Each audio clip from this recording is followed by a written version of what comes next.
There is a pattern in the fossil record that took scientists decades to trust. It appears in the sediment layers of every continent. It shows up in marine cores pulled from the deep ocean floor. It is written in the extinction pulses of creatures that lived hundreds of millions of years apart. Creatures that shared no environment, no predators, no food source, no geography, and yet disappeared at intervals that, when plotted on a chart, line up with a regularity that is difficult to explain and even more difficult to ignore. Approximately every 27 million years, life on Earth suffers a major loss.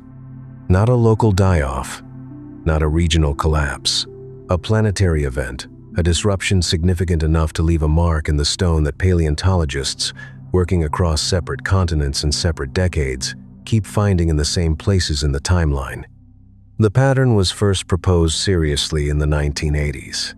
It was met with skepticism, as patterns in deep time usually are. It survived that skepticism. Revised datasets published in the 2010s and 2020s have continued to support it, refine it, and complicate it in ways that make it harder to set aside. The question the pattern raises is not whether life on Earth goes through periodic crises. That much is settled. The fossil record is not ambiguous on this point. Life has been nearly erased several times. The question is whether those crises are random accidents of cosmic or geological timing, each one independent, each one its own story, or whether something older and larger is moving beneath them on a schedule that does not answer to any individual event, but to something else entirely. Something that operates on a timescale of tens of millions of years. Tonight, we follow that question. We begin with the pattern itself, how it was found, what it shows, and why it was so difficult to accept. Then we move into the mechanisms scientists have proposed to explain it. The oscillation of our solar system through the galaxy, the slow breathing of the mantle beneath our feet, the possibility that the Earth's own interior runs on a clock we are only beginning to read. We look at what happens during the quiet intervals between extinctions, the long stretches of relative calm, and at what quietly accumulates during those intervals that makes the next crisis possible. And we end, as this pattern demands, in the present, because if the cycle is real, and if the timeline holds, the question of where we currently sit within it is not an abstract one. This is the record as we understand it. The pattern is not perfectly regular. The mechanisms are not agreed upon. The science is ongoing. But the signal is there, and it has been there for 500 million years, and it is worth following carefully and without urgency, because the timescales involved are so large that urgency, in any human sense, does not apply. We are looking at something older than anything alive today.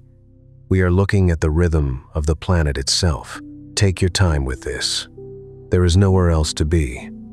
The idea that mass extinctions might follow a regular schedule did not begin with a dramatic discovery.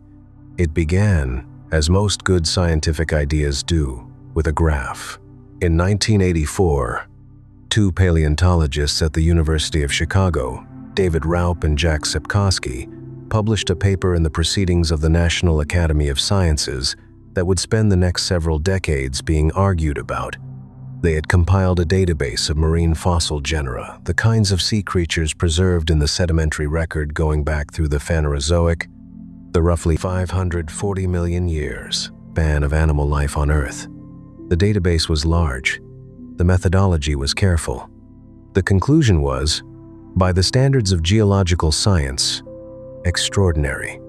Raup and Sepkoski argued that when you plotted the major extinction events against the timeline, the spacing between them was not random. The events came at intervals of approximately 26 million years. Not perfectly regular, the pattern was not a metronome, but regular enough, given the difficulty of dating events across hundreds of millions of years, to suggest something systematic was going on. Something periodic. Something that was not simply the random accumulation of geological bad luck. The paper attracted immediate attention and immediate objections. The objections were reasonable. The fossil record is incomplete. It is preserved unevenly. Some periods leave abundant evidence. Others leave almost none. The act of identifying and dating extinction events involves judgments about what counts as a major loss and what counts as background noise, and those judgments are not always straightforward. Critics argued that Raup and Sepkoski might have found a pattern in their database that reflected the structure of the database more than the structure of deep time. They argued that the gaps between well-preserved fossil layers could artificially create the appearance of periodicity, that the extinctions weren't really evenly spaced, but that our ability to see them was. These were not trivial concerns. Paleontologists have a name for this problem. They call it the senior lips effect, the observation that species appear to go extinct before they actually do in the rock record, simply because their fossils become sparse before they vanish entirely.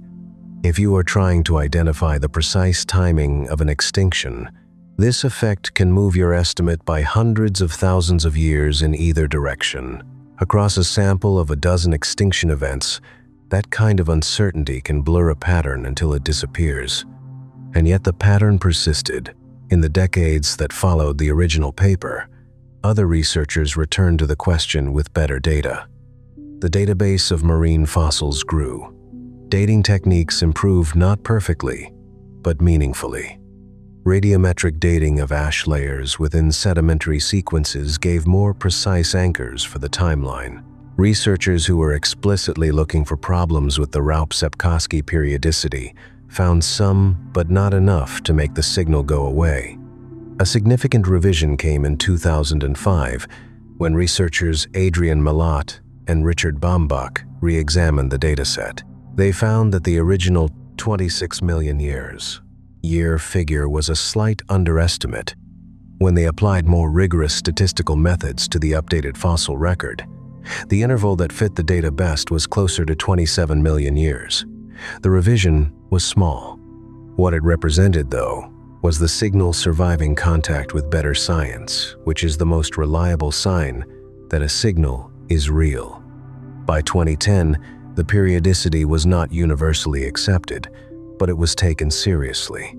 The question had shifted from whether the pattern existed to what could possibly explain it. That is a significant shift. It means the pattern had cleared the first bar.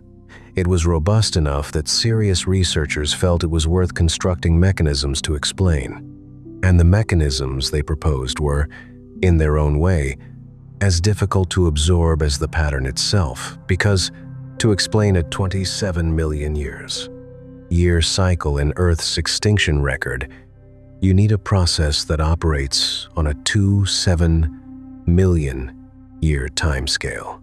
And the only things that operate on timescales like that are either geological or astronomical. They are either the interior of the planet or the structure of the galaxy. There is not much in between. Understanding why requires a brief step back, not into the extinction record, but into the shape of the solar system's path through space. Because one of the most compelling proposed explanations for the 27 million year cycle has nothing to do with Earth at all. It has to do with where Earth is and where Earth has been, relative to the center of the Milky Way and the regular rhythm with which the solar system crosses the plane of the galaxy. That is a large claim. It requires some groundwork before it can be properly examined. But the groundwork is worth laying, because once it is in place, the 27 million year cycle does not seem strange at all. It seems, in a quiet way, almost inevitable. The pattern in the stone did not come from nowhere. It came from somewhere very far away and very old, and it has been arriving on schedule, give or take a few million years, for as long as complex life has existed on this planet. That is where we begin. Before examining the mechanism, it is worth spending time with the events themselves, because the scale of what the extinction record describes is easy to state and difficult to absorb. Geologists recognize 5 mass extinctions in the Phanerozoic record. These are events where the loss of species, not individual animals, but entire lineages, entire branches of the tree of life, was so severe and so rapid, in geological terms, that the world that followed each one was genuinely different from the world that preceded it, not just depleted, reorganized. The survivors of each extinction did not simply inherit a quieter version of the old world. They inherited a vacancy, and they filled it over millions of years with entirely new forms. The 5 events are known informally by their geological periods. The first is the late Ordovician extinction, approximately 443 million years ago. The second is the late Devonian extinction, approximately 375 million years ago. The third, and by some measures the largest, is the Permian-Triassic extinction, approximately 252 million years ago. The fourth is the Triassic-Jurassic extinction, approximately 201 million years ago. The fifth is the Cretaceous-Paleogene extinction, 66 million years ago, which ended the non-avian dinosaurs. Each one left a different signature in the rock. Each one had a different character, but together, they formed the backbone of the extinction record. The 5 most visible marks left by whatever it is that periodically disrupts the balance of life on Earth. The late Ordovician is the oldest of the 5, and in some ways the least discussed, partly because the world it ended is so foreign to modern intuitions. Life in the Ordovician was almost entirely marine. There were no land animals, no forests, no grasslands. The continents were largely bare rock, scoured by wind and rain, with thin mats of simple plants just beginning to establish themselves near the edges of water. The ocean, by contrast, was full of creatures that are difficult to picture today, because almost none of their descendants survive. Trilobites moved across the seafloor in enormous numbers. Brachiopods, clam-like animals with a completely different internal structure from modern mollusks, filtered the water from the seafloor. Cephalopods with straight, cone-shaped shells moved through open water. Echinoderms of designs that no longer exist anchored themselves to shallow reefs. When the late Ordovician extinction arrived, it came in 2 pulses, separated by roughly 1 million years. The first pulse is thought to have been driven by glaciation, the rapid cooling of the planet as an ice age took hold, draining shallow seas as water was locked into ice sheets, and dropping ocean temperatures faster than most organisms could adjust. The second pulse came as the ice retreated, warming the seas back up, releasing cold, oxygen-poor water from the depths. Between the 2 pulses, approximately 85% of marine species were lost. The Ordovician Ocean, which had been one of the most biologically diverse environments in Earth's history to that point, was gutted. Recovery took roughly 4 million years. The late Devonian extinction, some 70 million years later, is less a single event and more a prolonged crisis, a series of extinction pulses spread across roughly 20 million years, with the most severe losses clustered around 375 million years ago. The Devonian was a warmer world than the Ordovician, and the seas were full of fish, jawed fish, armored fish, fish of body plans that no longer exist. The first vertebrates were moving onto land. The first forests were establishing themselves, their roots breaking rock and dramatically changing the chemistry of rivers and, eventually, the ocean. It is possible that those early forests contributed to the extinction they preceded. As the first large trees spread across the land, their roots released nutrients into rivers on a scale the ocean had never experienced. This may have triggered enormous algal blooms in shallow coastal seas blooms that consumed oxygen as they died and decomposed, creating vast marine dead zones. The Devonian extinction is thought to have been primarily a marine event, with severe losses among reef-building organisms, jawless fish, and a number of invertebrate lineages that had survived the Ordovician. Estimates of species loss range from 70 to 80%. Neither of these first 2 extinctions wiped the slate clean. That distinction belongs to the third. The Permian-Triassic extinction, 252 million years ago, is known informally as the Great Dying, and the name is not an exaggeration. It is the most severe extinction event in the Phanerozoic record. Estimates suggest that somewhere between 90 and 96% of all marine species were lost, along with approximately 70% of terrestrial vertebrate species. Among marine invertebrates, entire orders, not just species or genera, but entire orders disappeared. The trilobites, which had been a constant presence in the ocean for nearly 300 million years, did not survive. Rugose and tabulate corals, which had been building reefs for nearly as long, went extinct entirely. The world's reefs did not recover for approximately 10 million years.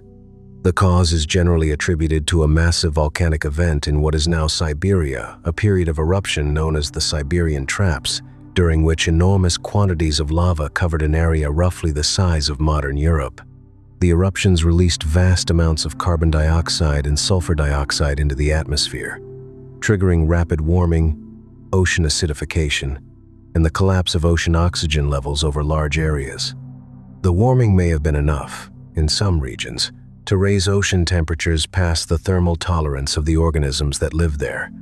The oceans became, in places, too warm and too acidic and too oxygen-poor to support the life they had sustained for hundreds of millions of years. The Permian world died over a period of approximately 60,000 years. In geological terms, that is fast, almost instantaneous. For any individual organism, of course, it was a slow and grinding deterioration across thousands of generations. The world did not end overnight.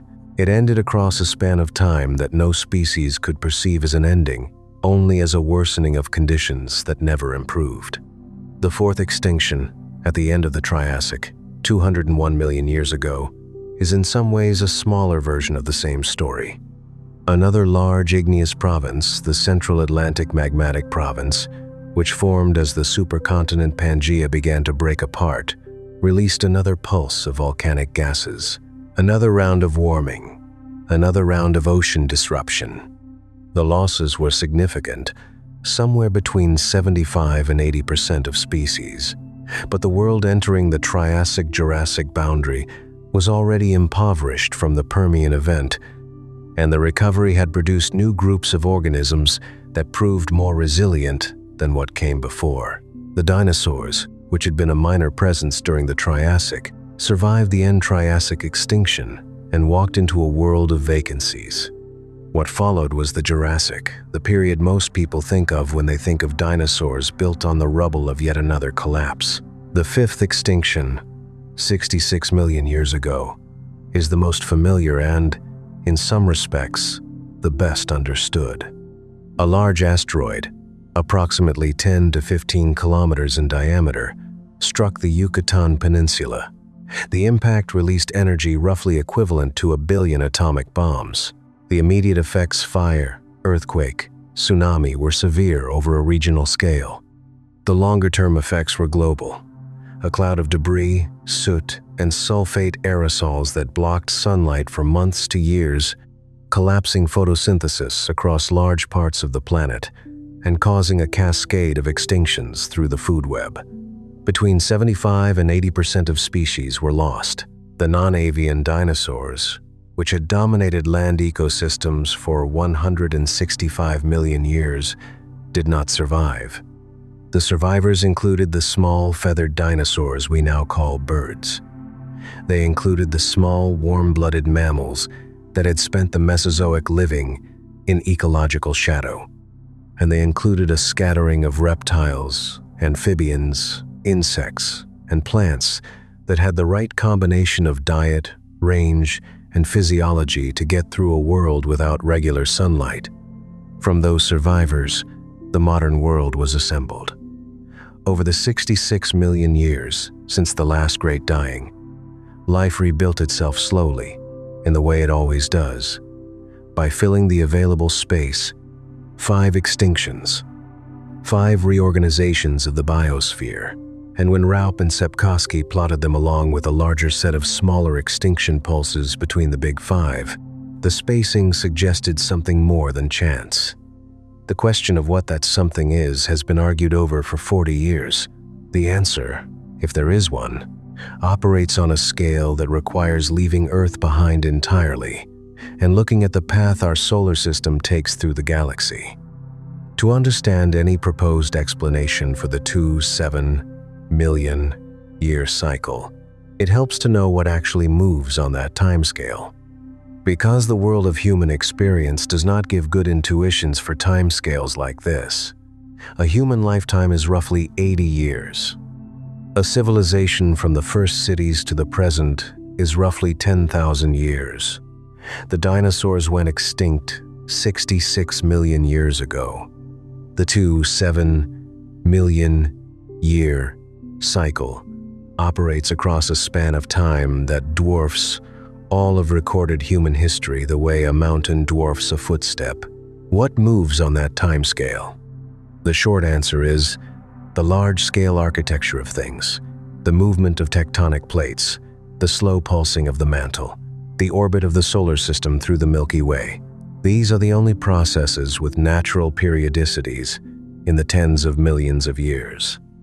And from these, researchers have assembled three primary hypotheses for what drives the extinction cycle, three mechanisms operating at very different scales, any one of which could in principle produce the pattern in the fossil record.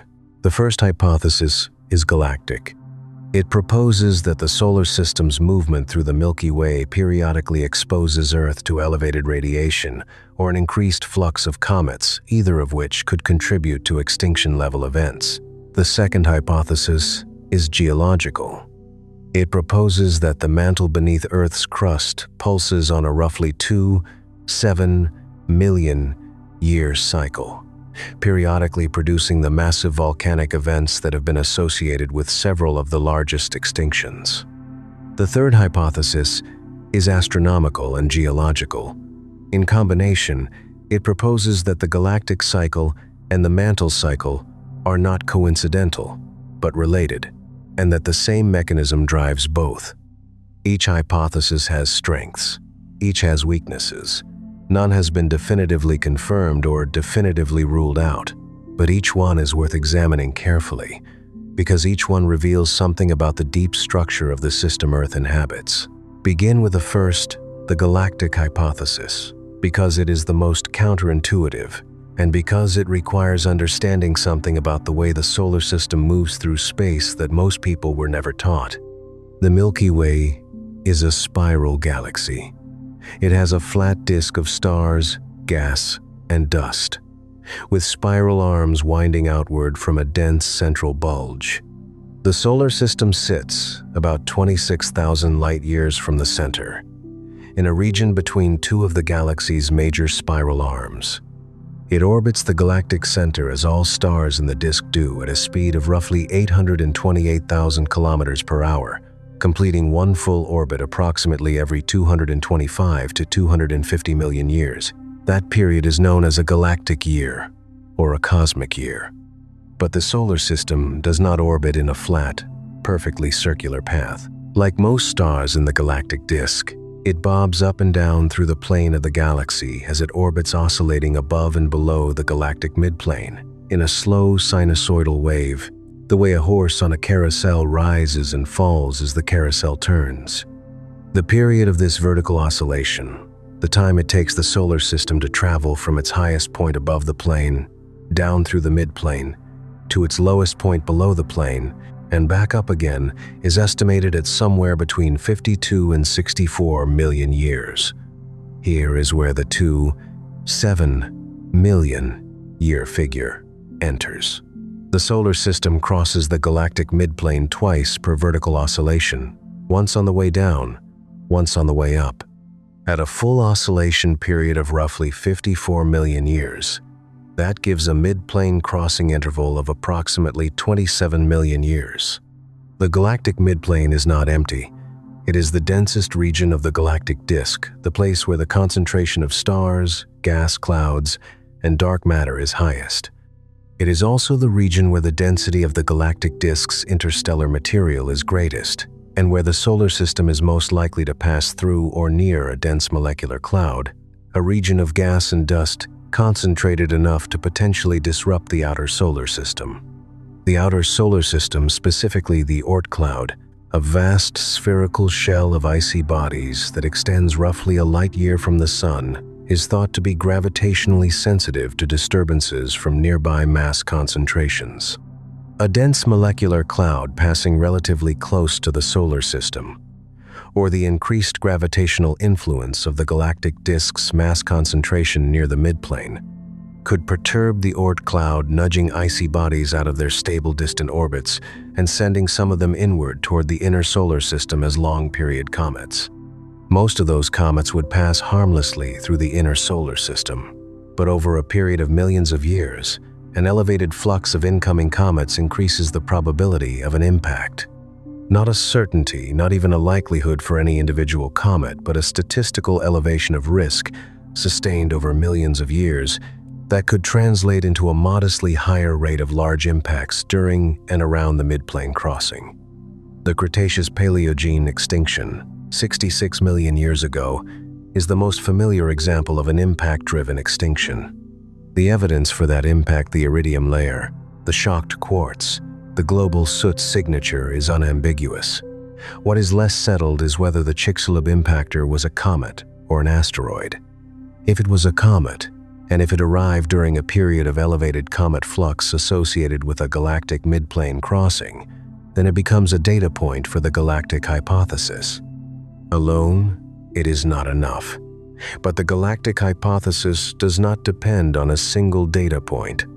It depends on the aggregate pattern, on whether the timing of major impacts and major extinctions, taken together, clusters around the expected times of midplane crossing.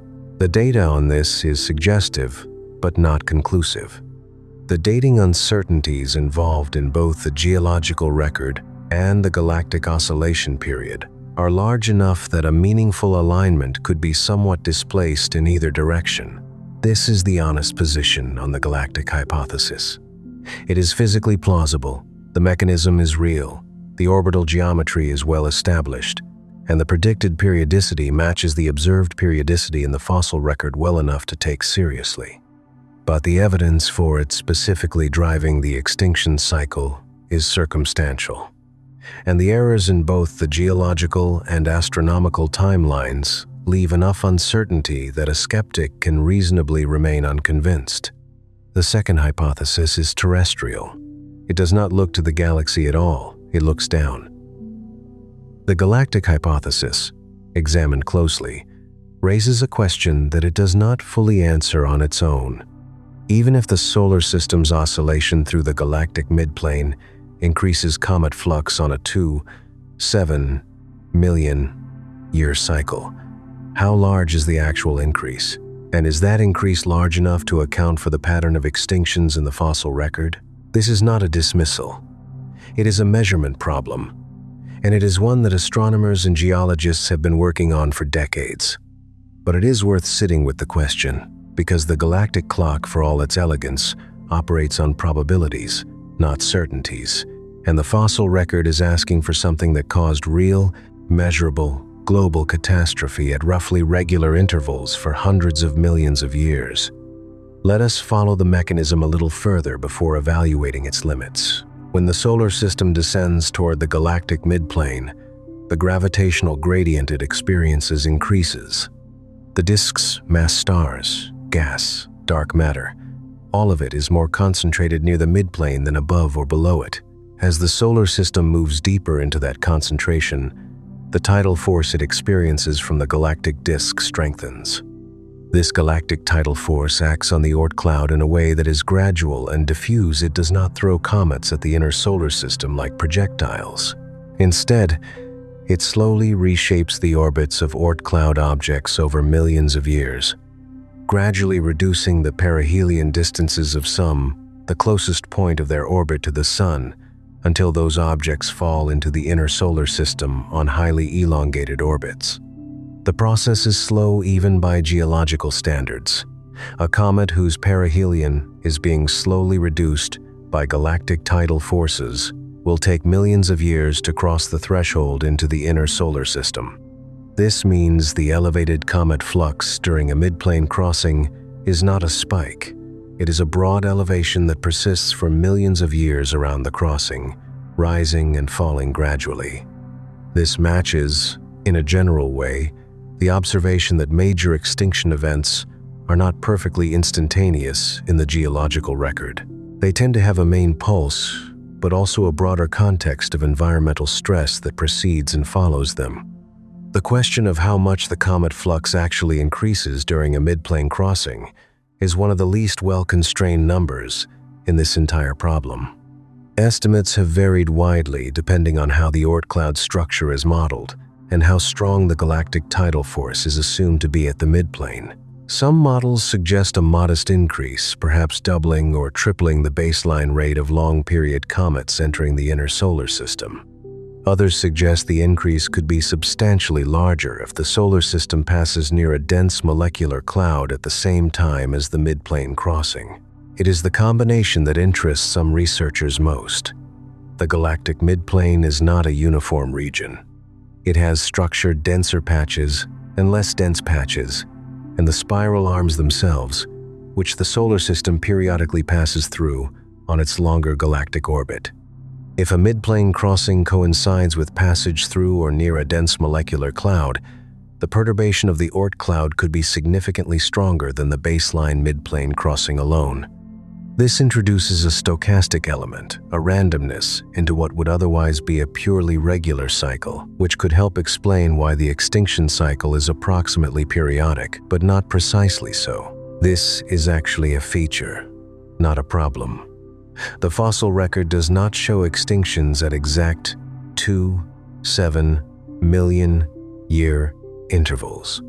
It shows a tendency toward that spacing, with some events running a few million years early or late, a mechanism that produces regular, but not perfectly metronomic perturbations, is a better fit for the data than one that predicts clock-like precision. There is another layer to the galactic hypothesis that is sometimes discussed, but rarely given sufficient attention: the relationship between galactic midplane crossings and cosmic ray flux. The galactic midplane has a higher density of young stars, including massive, short-lived stars that end their lives as supernovae.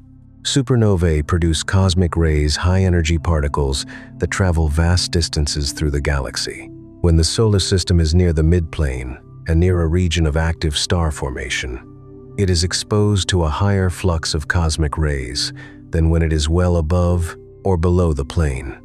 Cosmic rays that reach Earth's atmosphere interact with atmospheric molecules and can affect cloud formation, ozone chemistry, and, over very long periods, the overall radiative balance of the planet.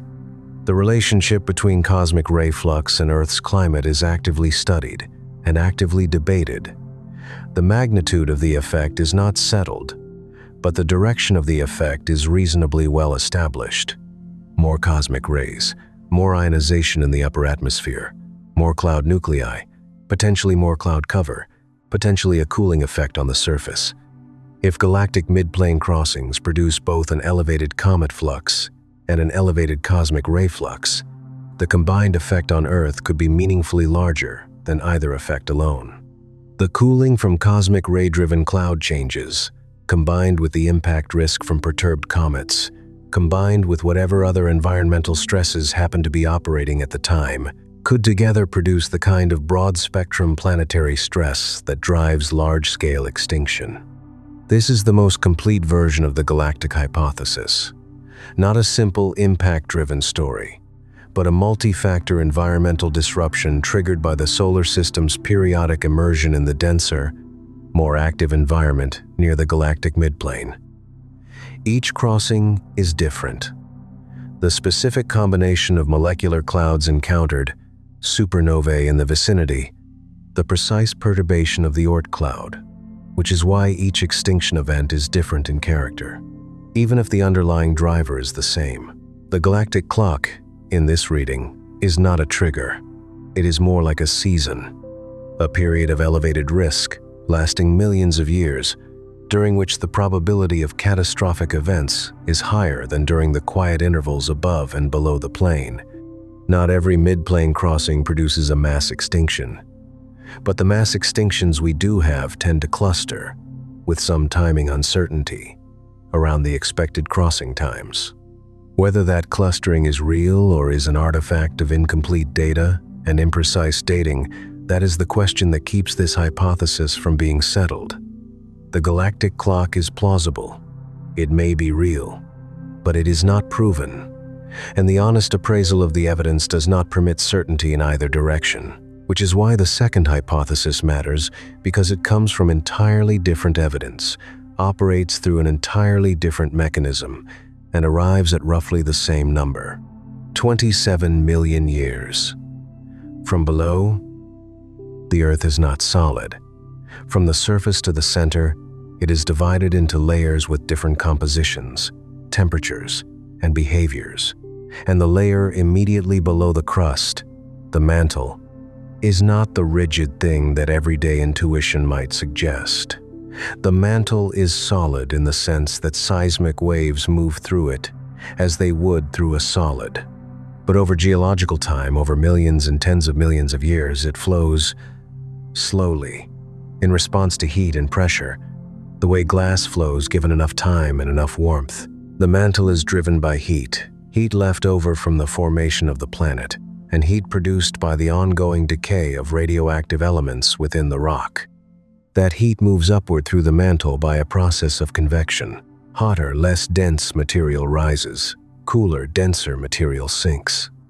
The result is a system of convection currents that circulate on a timescale of tens to hundreds of millions of years, driving the movement of tectonic plates at the surface and, under the right conditions, producing pulses of volcanic activity on a scale that can affect the entire planet. These pulses are called large igneous provinces. They occur when an unusually large volume of mantle material rises to the surface, not through the gradual, steady process of mid-ocean ridge volcanism, but in concentrated bursts that produce enormous quantities of lava over relatively short geological intervals. The largest known large igneous provinces have covered areas of hundreds of thousands to millions of square kilometers in basaltic rock, deposited over periods of hundreds of thousands to a few million years. The connection between large igneous provinces and mass extinctions is one of the most robust findings in geological science. The Permian-Triassic extinction, the largest extinction in the Phanerozoic record, is associated with the Siberian Traps, one of the largest large igneous provinces ever identified. The Triassic-Jurassic extinction is associated with the Central Atlantic Magmatic Province. The Cretaceous-Paleogene extinction has the Chicxulub impactor as its primary cause, but there was also a contemporaneous large igneous province, the Deccan Traps, in what is now India, whose contribution to the extinction is actively debated. The late Devonian extinction has been tentatively associated with volcanic activity, though the evidence is less clear than for the later events. The mechanism by which large igneous provinces cause extinctions is understood in broad terms. The eruptions release carbon dioxide in large quantities, driving rapid warming of the atmosphere and ocean. They release sulfur dioxide, which can cause short-term cooling through sulfate aerosols but also contributes to acid rain and ocean acidification over longer periods. They release hydrogen sulfide and other gases toxic to life in high concentrations. The ocean, responding to warming and changes in circulation driven by the altered atmosphere, can lose oxygen over large areas, a condition called ocean anoxia, which is lethal to most marine life. The combination of warming, acidification, anoxia, and direct toxic effects from volcanic gases creates a multi-front crisis that most ecosystems are poorly equipped to survive. This is why large igneous province events correlate so strongly with extinction events, not because the volcanism inevitably causes extinction in every case, but because the stress it places on the biosphere is severe enough that extinction is a frequent outcome when the province is large enough and the eruption rate is fast enough. Now, the question that matters here: do large igneous provinces occur at regular intervals?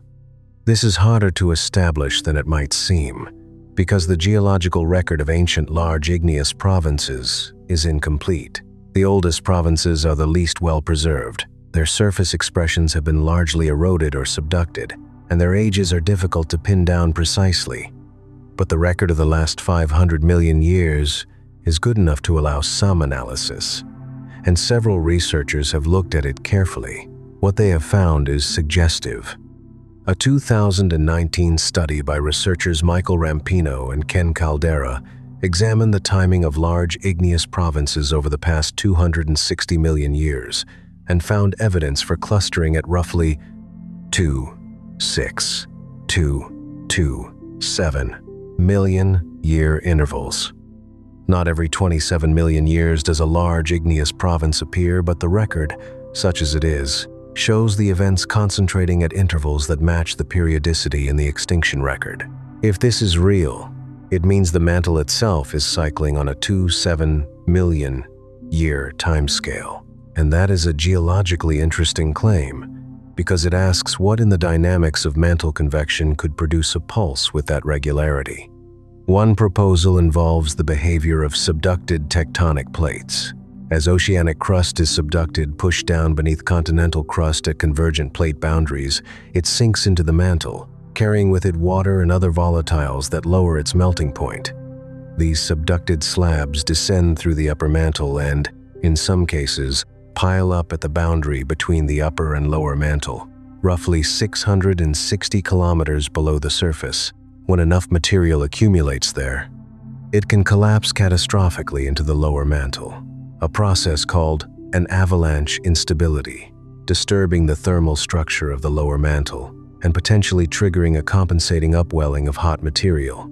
Elsewhere, those upwellings, rising columns of unusually hot mantle material called plumes, are thought to be the source of large igneous province volcanism. If avalanche instabilities in the deep mantle occur on a roughly 2-7 million year timescale, driven by the accumulation and periodic collapse of subducted material, then the timing of large igneous provinces and through them, the timing of mass extinctions could be controlled by the internal dynamics of the mantle rather than by anything happening in the galaxy. This is a fully terrestrial explanation for the same pattern. It does not require galactic midplane crossings. It does not require comet showers. It requires only that the dynamics of mantle convection, over hundreds of millions of years, produce episodic pulses of volcanic activity at a frequency that happens to match the vertical oscillation period of the solar system through the galactic disk. Which raises an interesting question. If two completely different mechanisms, one galactic, one geological, predict the same cycle period, could they both be real? And if so, could they reinforce each other? This is where the problem becomes genuinely difficult and genuinely interesting. The extinctions are the events in the fossil record that draw attention. They are the punctuation, the places where the story of life on Earth changes abruptly, where old chapters end and new ones begin. But most of Earth's history is not punctuation. Most of it is the text between the punctuation, the long intervals of relative stability, when the extinction rate sits near its background level, when no mass die-off is underway, and the diversity of life slowly increases. These intervals are not quiet in any absolute sense. Species still go extinct in the background. Environmental conditions still shift slowly, over millions of years, as the continents move, as sea levels rise and fall, as the composition of the atmosphere gradually changes. But the rate of extinction during these intervals is low enough that life as a whole is growing, diversifying, filling ecological niches, evolving new forms. The background is a kind of creative pressure, slow and steady, that generates the diversity the planet carries into each successive extinction event. Understanding the gaps between extinctions matters for the 2-7 million year cycle in two ways. First, it tells us something about how much life can recover in the intervals, how much diversity is rebuilt between each major loss. Second, it suggests something about how the conditions for the next extinction accumulate during the quiet periods, almost invisibly, until the trigger arrives and finds a biosphere that is ready, in the worst possible sense, to respond. Consider what happens in the immediate aftermath of a mass extinction. The first period is a recovery phase, often brief in geological terms, but characterized by extreme simplicity. Ecosystems that had been complex and layered, with many species interacting in many ways, are suddenly stripped back to their survivors.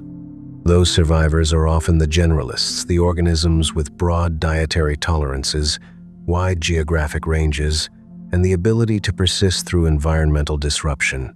Specialist organisms finely tuned to specific environments, specific food sources, specific ecological roles are disproportionately lost. What remains after a major extinction is a world of vacancies, ecological roles that no longer have incumbents. The niches that the lost species occupied are open. The evolutionary pressure to fill them is immediate. And life, given access to open niche space and an absence of established competition, tends to diversify rapidly. The geological record after each major extinction shows a period of unusually fast evolutionary change, not fast by human standards, but fast by the standards of deep time. New body plans emerge. New ecological strategies are tested. New lineages, descended from the survivors, radiate into the available space. This pattern, extinction, recovery, radiation, repeats after each of the 5 major events. After the late Ordovician, new fish and invertebrate lineages diversified into the rebuilt ocean. After the Permian Triassic, the reptiles small and marginal during the Permian radiated into a world from which most of their competition had been removed, producing the archosaurs that would eventually give rise to dinosaurs, crocodilians, and birds. After the Cretaceous Paleogene, the mammals radiated in the same way from small, ecologically limited forms to the astonishing diversity that exists today. Within roughly 10 million years of the extinction event, each recovery builds complexity. Each period of increasing diversity makes the biosphere richer and more interconnected, more stable in some respects, because complex ecosystems can absorb perturbations that would destabilize simple ones, but more vulnerable in others, because complexity means more dependencies, more ways that a disruption in one part of the system can cascade into others. This is one way of thinking about what accumulates during the gaps between extinctions. Vulnerability. Not the kind of vulnerability that can be observed or measured easily, not a weakening of individual organisms or species, but a systemic vulnerability that emerges from the increasing complexity and interdependence of the flasses, biosphere. A very complex ecosystem, one in which thousands of species depend on each other in intricate ways, may be more susceptible to a cascading collapse than a simpler one.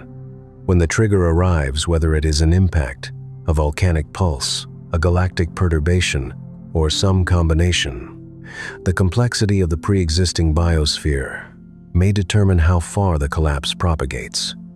There is an analogy, imperfect but useful, to the behavior of forests in fire ecology. A forest that has not burned in a long time accumulates fuel, fallen wood, dry understory, leaf litter. In the short term, this accumulation looks like richness and abundance, but it represents a stored potential for catastrophic fire. A spark that would have produced a small, controlled burn in a younger forest can, in an old and fuel-loaded forest, produce a fire that takes everything. The long interval between fires is not a sign of stability. It is a sign of accumulation. The biosphere does not work exactly like a forest, and the analogy should not be pushed too far. But the underlying principle that long periods of recovery and growth may quietly set the conditions for the next major disruption is one that several extinction researchers have taken seriously. The diversity and complexity that accumulate during the quiet intervals are genuine, and they represent real ecological resilience. But they may also represent a system that has more to lose, and more ways to lose it when the next disruption arrives. What else accumulates during the gaps? Geological stress. As tectonic plates move during the quiet intervals, they rearrange the geography of the planet in ways that affect ocean circulation, climate, and the distribution of habitats. Land bridges form and break. Ocean basins open and close. Mountain ranges rise and change the patterns of wind and rainfall. The carbon cycle slowly shifts as the balance between volcanic outgassing and the weathering of silicate rocks changes. Sea levels rise and fall as the size of polar ice caps changes and as the mid-ocean ridges expand and contract. None of these changes, individually, is enough to cause a mass extinction, but they can weaken the resilience of the biosphere to the kind of rapid perturbation that arrives at the cycle's end. An ocean circulation pattern that has been slowly changing for millions of years may be closer to instability when the volcanic pulse hits than it was at the start of the interval.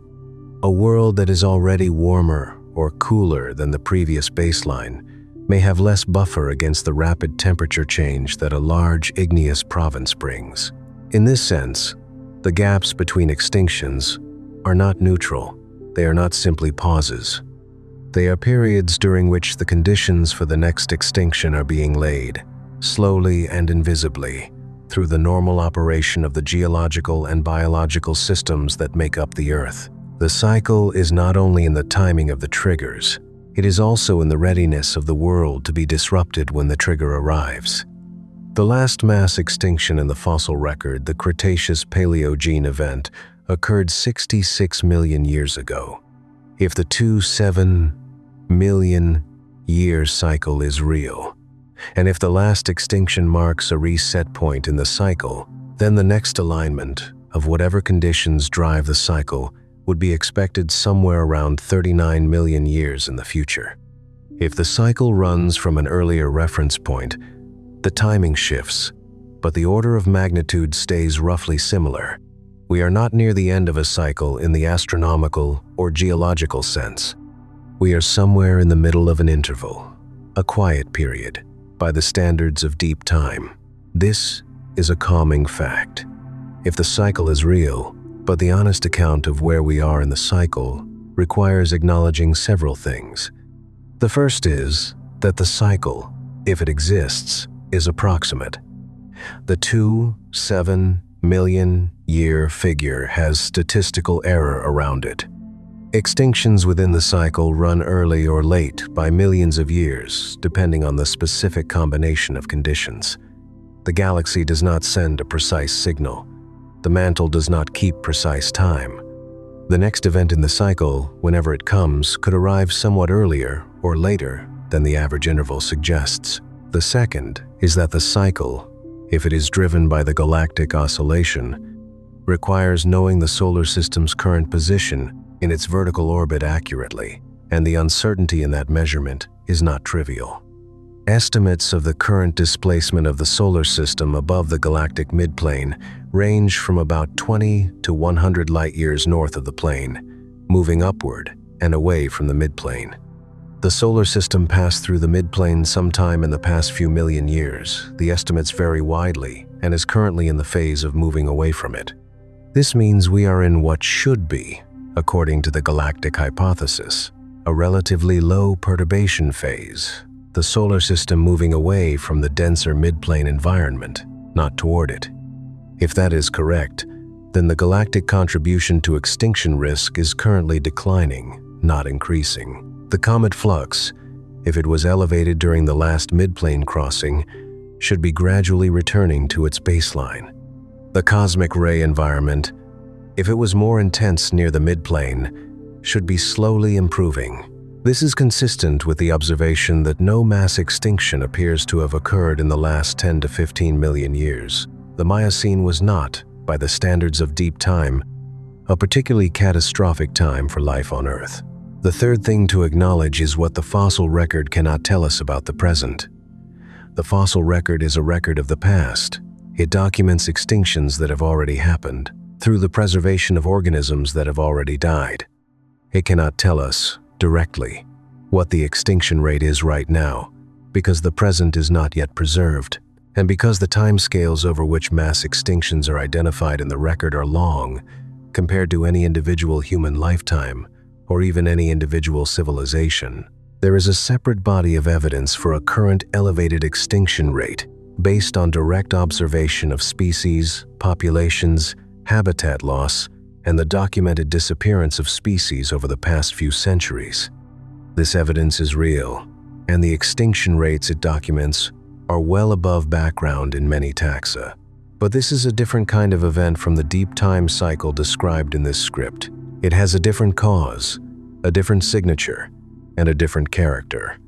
The Cretaceous-Paleogene extinction unfolded over thousands of years, at the very minimum, and probably over hundreds of thousands of years in its full context. The current biodiversity loss is unfolding over centuries. Whether the current crisis will leave a mark in the fossil record comparable to the 5 major extinctions, whether future paleontologists working 50 million years from now will see this moment as one of the great dyings is genuinely unknown. It depends on how long the current conditions last, how many lineages are ultimately lost, and how the Earth system responds over longer timescales than the ones we can directly observe. These are questions without current answers. They sit at the edge of what the fossil record and what our own experience can tell us. What the 2-7 million year cycle does offer, if it is real, is a different perspective on these questions. It places the current moment inside a pattern that is much older than anything humanity has participated in. A pattern that has been running since before there were animals on land. A pattern that has survived 5 reorganizations of the biosphere and kept going. Whatever the cycle is driven by galactic, geological, or some combination, it is not going to stop because one particular species on one particular planet has recently increased the rate at which other species disappear. The cycle is indifferent. That is not comforting or alarming. It is simply the nature of deep time, a scale at which human concerns, however genuine, are a small part of a much longer story. The next mid-plane crossing will happen. The mantle will eventually pulse again. The comets, if the orbital dynamics hold, will be perturbed again. The extinction will come, as it has come before, and the survivors will rebuild, as they have rebuilt before, and the world that follows will be different as it has always been different from the world that preceded the disruption. That is what the pattern says. Read carefully and without embellishment. The planet has a rhythm.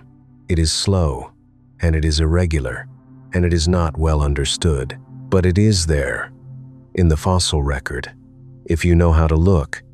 And tonight, you have looked.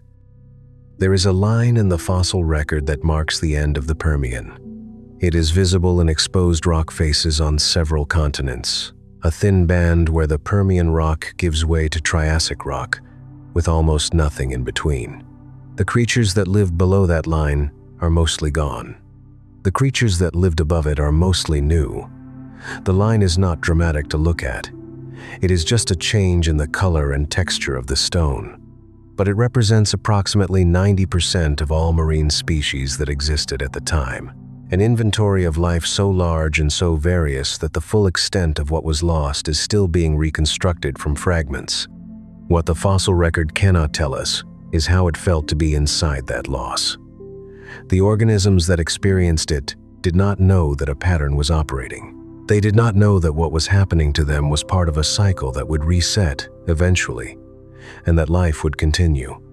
They experienced only the conditions, the warming water, the acidic rain, the depleted atmosphere, and responded to those conditions as best they could with the tools that 250 million years of prior evolution had given them. Most of them failed. Some of them did not. That is the full shape of the story. The pattern, the trigger, the collapse, the survivors, the rebuild.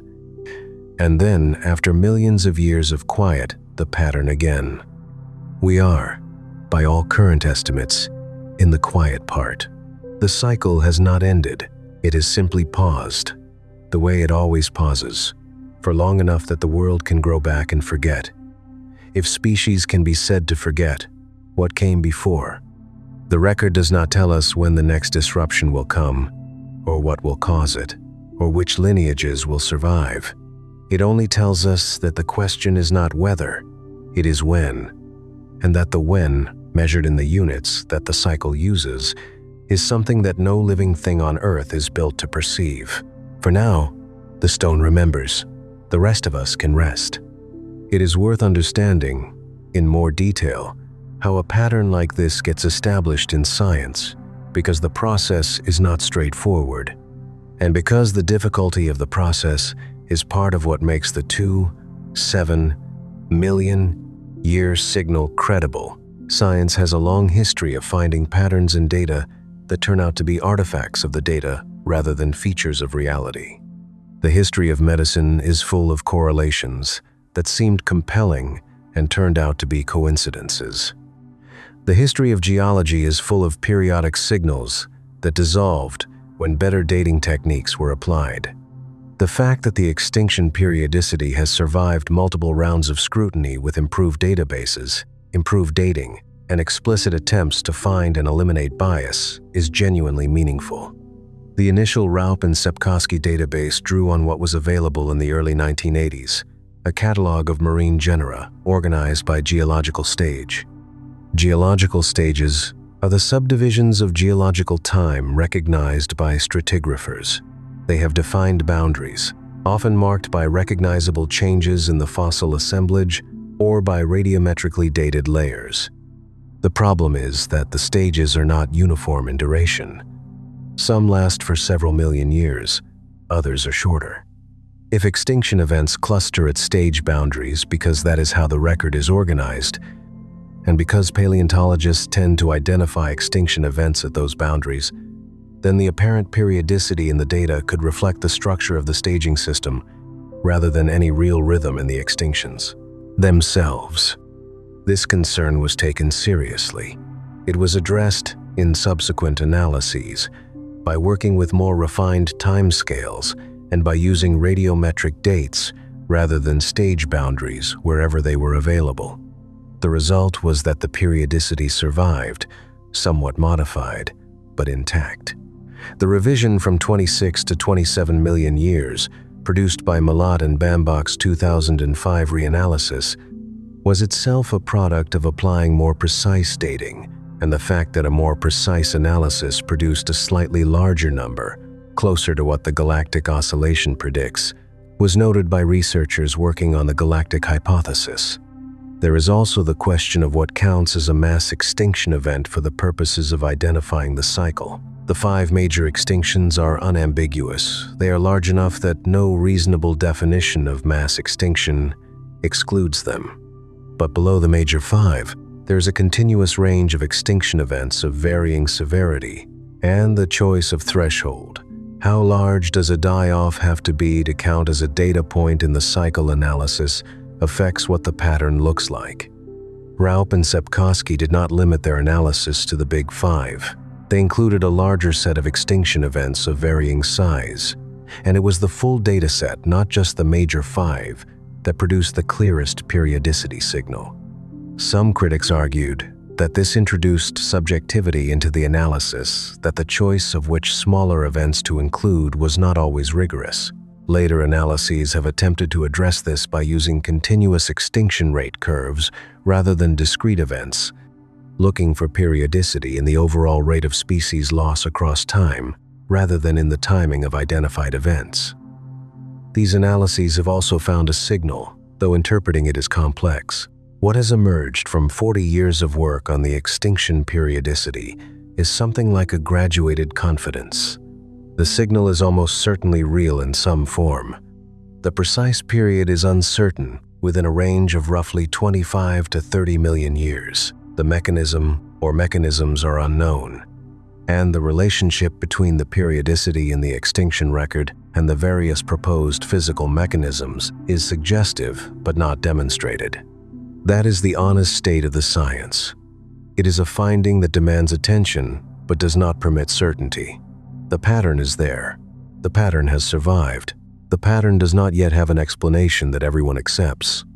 And that is exactly the kind of problem that tends to be worth taking seriously. There is one more element of the historical record of this discovery that is worth noting.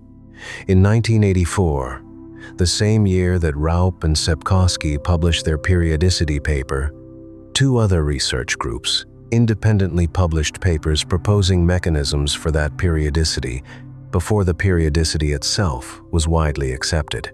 Walter Alvarez and Richard Muller proposed a companion star to the Sun, a hypothetical red dwarf or brown dwarf orbiting the Sun at a great distance, with a period of approximately 26 million years, whose gravitational influence could periodically perturb the Oort cloud. They named it Nemesis. A separate team, Daniel Whitmire and Albert Jackson, proposed essentially the same mechanism independently. The Nemesis hypothesis attracted significant interest. It was testable in principle if Nemesis existed. A sufficiently deep sky survey should be able to find it. Those surveys were conducted, and Nemesis was not found. The hypothesis is now generally considered to be ruled out, but it remains historically significant because it shows how quickly, in 1984, researchers moved from the observation of periodicity to the construction of mechanisms, a sign that the pattern was taken seriously even before it had been properly scrutinized. The galactic oscillation hypothesis, proposed around the same time by Rampino and Stothers, and separately by Schwartz and James, did not require an undiscovered star. It required only that the solar system's known vertical oscillation through the galactic disk produce the expected perturbations, a prediction that could, at least in principle, be tested against the timing of known extinction events. That hypothesis has had a longer and more productive life than Nemesis, partly because it makes predictions about a real and measured phenomenon, and partly because it does not require anything that has not already been observed. The pattern in the stone has been known for 40 years. The mechanisms proposed to explain it have been debated, revised, ruled out in some cases, and refined in others. The science has not converged on a single explanation. It has, however, converged on the reality of the pattern itself, and that convergence, slow and contested as it has been, is one of the more compelling things the fossil record has produced in recent decades. Each of the 5 major extinctions deserves more than a summary. The summary is the outline. The detail is where the character of each event becomes visible. And each event has a different character, a different texture of catastrophe, a different signature in the rock, a different set of survivors whose descendants now populate the world. The late Ordovician extinction occupies a strange place in public awareness. Most people know the Permian-Triassic event, the Cretaceous-Paleogene event, and to a lesser extent the Devonian and Triassic-Jurassic events. The Ordovician extinction is the least discussed, partly because it is the oldest and the hardest to study in detail, and partly because the world it ended is so remote from modern intuitions. But it is worth spending time with, because it illustrates something important about what extinction events look like when they are driven by climate change specifically, by rapid cooling rather than by impact or volcanism. The late Ordovician cooling was probably triggered by the glaciation of the southern supercontinent Gondwana, which at that time was positioned over the South Pole. The glaciation was rapid by geological standards. It may have unfolded over a few 100,000 years, and it had 2 primary effects on marine life. The first was the draining of shallow seas.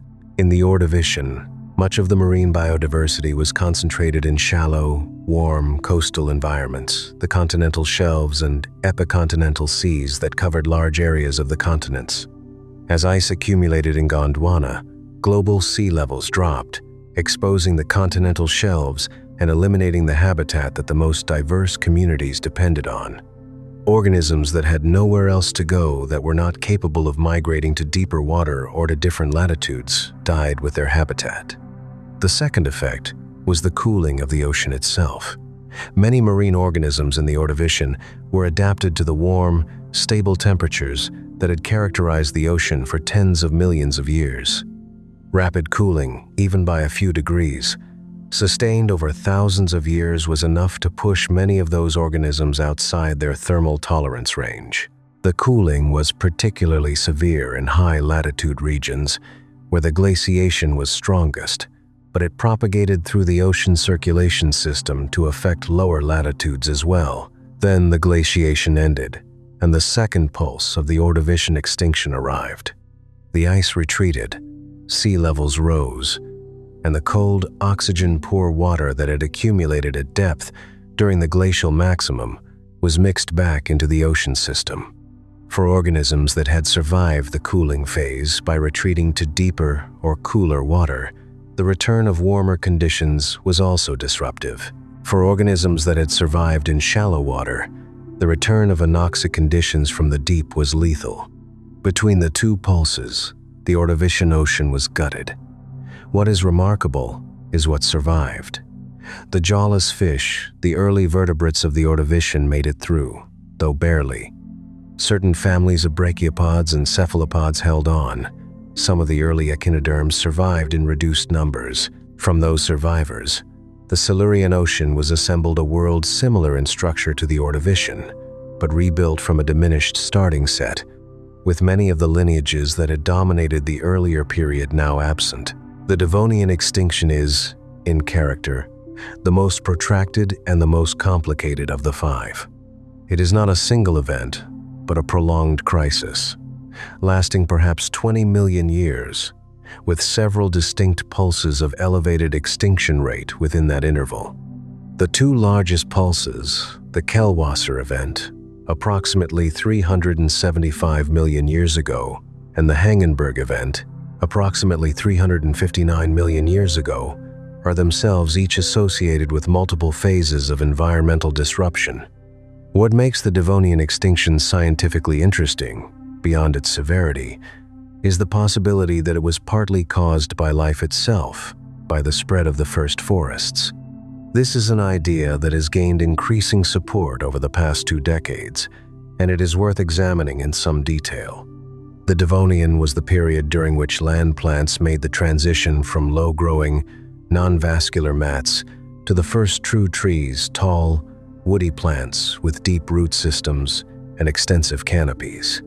These early forests appeared in the mid-Devonian and spread rapidly across the land surface during the late Devonian. Their ecological impact was enormous, and not only in the ways that are obvious. Tree roots are powerful geological agents. As they grow into rock, they accelerate the chemical weathering of silicate minerals, the process by which calcium silicate and other minerals react with carbon dioxide and water to form carbonates and silicic acid. This weathering process removes carbon dioxide from the atmosphere and deposits it in rivers as dissolved carbonate, which eventually makes its way to the ocean and contributes to the formation of carbonate sediments. The first forests, spreading across the continents, dramatically accelerated this weathering process on a global scale. The result was a reduction in atmospheric carbon dioxide, which contributed to a cooling of the climate during the late Devonian and a massive influx of nutrients into rivers and coastal seas. Nutrients that had previously been locked in bedrock were now being released by tree roots and carried by rivers to the ocean. This nutrient influx triggered a problem that anyone familiar with modern coastal dead zones will recognize: eutrophication. The sudden increase in nutrient availability in coastal seas drove explosive growth of algae and cyanobacteria, which bloomed and died and decomposed in enormous quantities. The decomposition consumed oxygen, creating large areas of anoxic water dead zones in shallow seas that had previously been oxygenated and full of life. The organisms living in those seas, including the remarkably diverse fish fauna of the Devonian, which included the first jawed fish, the first lobe-finned fish, and the armored placoderms that had dominated the earlier Devonian, were adapted to oxygenated water. As the dead zones spread, they lost their habitat. The losses were severe among shallow water marine organisms, particularly reef-building communities, which had been extraordinarily diverse in the early and mid-Devonian, but were nearly extinguished by the extinction events. The Devonian also saw the loss of most of the placoderms, a group of armored fish that had been the dominant vertebrates for much of the period. The placoderms left no direct descendants. Their place in the fish fauna was taken by the cartilaginous fish, the sharks and rays, and the bony fish, which would go on to produce the vast majority of all vertebrate species alive today, including eventually the first amphibians that walked out of the water. The Permian-Triassic extinction requires extended examination because its scale is genuinely difficult to communicate. A loss of 90 to 96% of marine species is a number that can be stated easily and understood only imperfectly. Consider what it means in concrete terms. The Permian Ocean was inhabited by hundreds of thousands of distinct species, perhaps more organized into complex, layered ecosystems that had been evolving for 290 million years. The reefs built by rugose and tabulate corals were as structurally complex as any modern coral reef and as biologically diverse. The trilobites, which had been present in the ocean since the Cambrian, had diversified into thousands of species across hundreds of millions of years. After the Permian-Triassic extinction, all of the reef-building corals were gone. All of the trilobites were gone. The ocean that was left was simple, sparse, and dominated by organisms that had previously been minor players, certain bivalves, certain gastropods, microbes. The food web had been reduced to its most basic elements. The ecological complexity that had accumulated over hundreds of millions of years was gone, and it would not be rebuilt to a comparable level for 10 to 15 million years. The Siberian traps, which drove this extinction, were not a gradual phenomenon. The main phase of eruption is now estimated to have lasted roughly 300,000 years, an extraordinarily short interval for the production of what may be as much as 4 million cubic kilometers of basaltic rock. The rate of carbon dioxide and sulfur dioxide released into the atmosphere during this interval was sufficient, in the most severe models, to push global temperatures up by as much as 10 to 15 degrees Celsius above the already warm Permian baseline. The ocean, warming and acidifying, lost its ability to hold dissolved oxygen at depth over large areas. The organisms that survived were, in many cases, the ones that lived in environments that were buffered against the changes deep-sea organisms that experienced the effects more slowly, or organisms with physiological tolerance for temperature variation, or organisms that could shift their geographic range rapidly enough to stay within their thermal envelope. None of these advantages was sufficient to survive the full extent of the disruption in the most affected regions. They were sufficient to produce survivors in enough places that the biosphere had a starting point for recovery. Recovery from the Permian-Triassic extinction was the slowest of any of the 5 major events. The early Triassic, the first several million years after the extinction, is marked in the fossil record by extremely low diversity, simple ecosystems, and repeated episodes of environmental disturbance that may have repeatedly interrupted the recovery process. It was not until the Middle Triassic, perhaps 5 to 8 million years after the extinction boundary, that diversity began to increase meaningfully. Full ecological complexity was not restored until the Jurassic. What finally rebuilt the world was the radiation of new lineages into the vacancies created by the extinction. The archosaurs, a group of reptiles that had been minor players in the late Permian, diversified rapidly in the Triassic, producing the pterosaurs, the crocodile-line archosaurs, and the dinosaurs. The dinosaurs themselves were not immediate Triassic dominants. They started small and ecologically modest, and only became the dominant large land animals after the Triassic-Jurassic extinction cleared the way for them.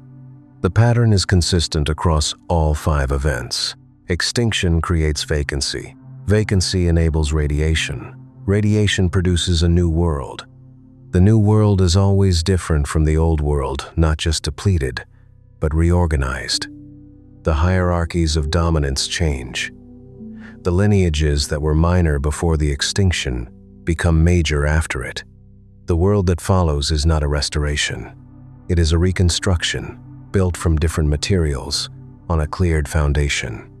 The 3 primary mechanisms proposed to explain the extinction cycle, galactic, geological, and combined, each make specific predictions about what the world should look like during and around extinction events.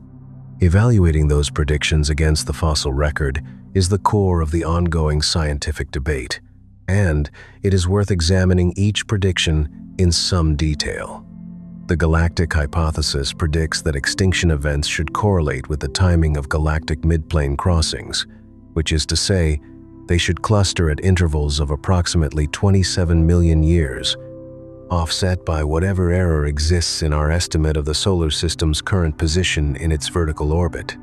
It further predicts that the events driven by this mechanism should show evidence of elevated impact rates, more craters, or crater-forming events in the geological record near extinction boundaries, and potentially evidence of increased cosmic ray flux, such as changes in isotopic ratios in ice cores or sedimentary records.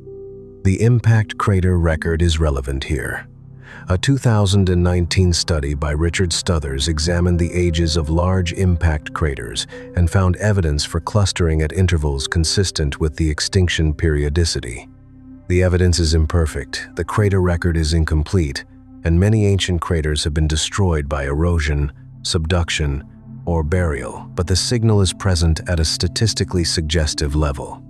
The geological hypothesis predicts that extinction events should correlate with the timing of large igneous province eruptions, which should themselves occur at approximately 2-7 million year intervals, driven by the internal dynamics of the mantle.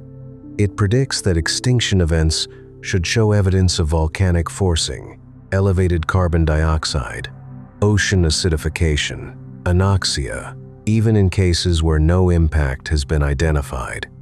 And it predicts that the timing of large igneous province eruptions should, when dated precisely, cluster near the same intervals as the extinction events. The combined hypothesis predicts that both signals should be present, that extinction events should sometimes be associated with impacts, sometimes with volcanic activity, and sometimes with both simultaneously. It also predicts that the worst extinctions should occur when both mechanisms operate together, when a galactic perturbation coincides with a mantle pulse, producing a doubled environmental stress.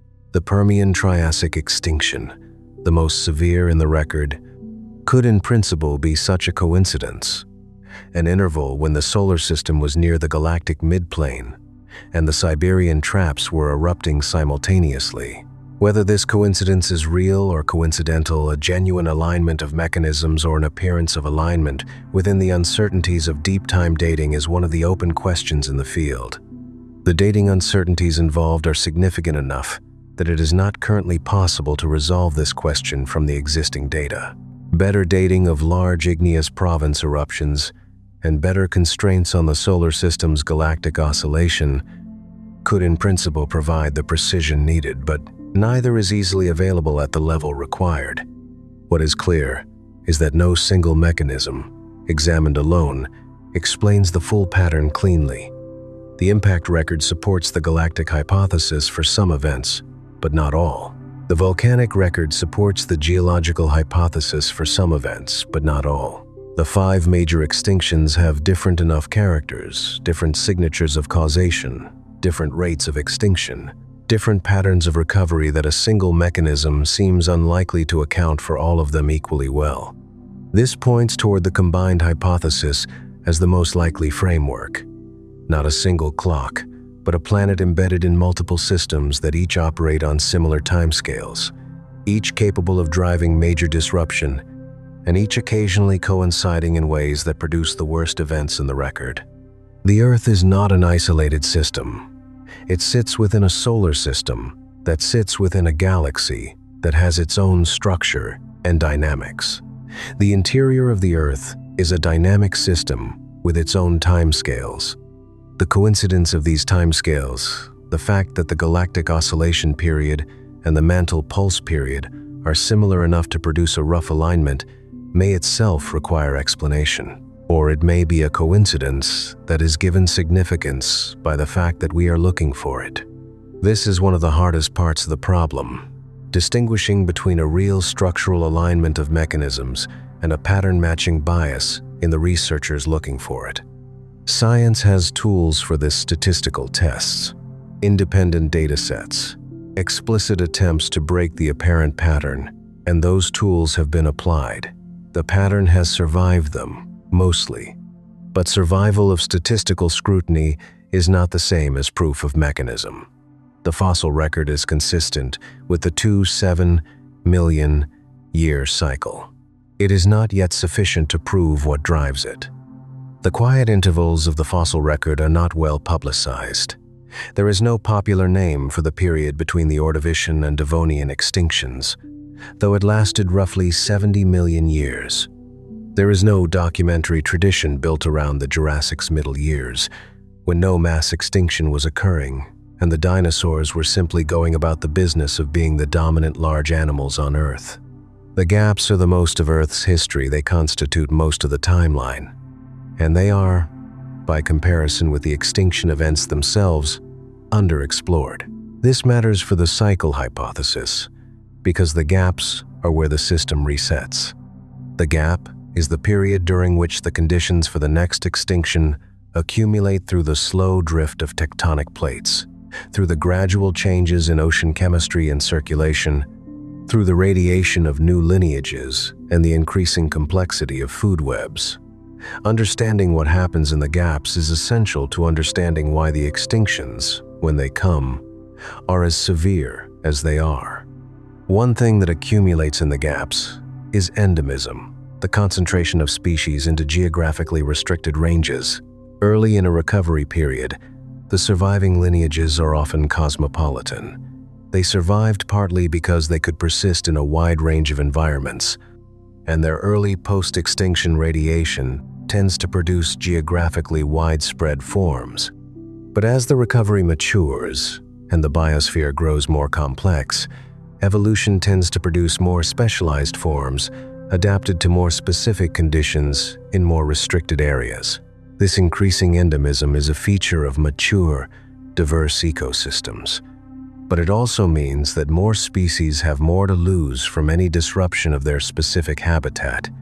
A species adapted to the specific temperature, salinity, and food availability of a particular coastal shelf cannot simply relocate to a different ocean if its habitat is disrupted.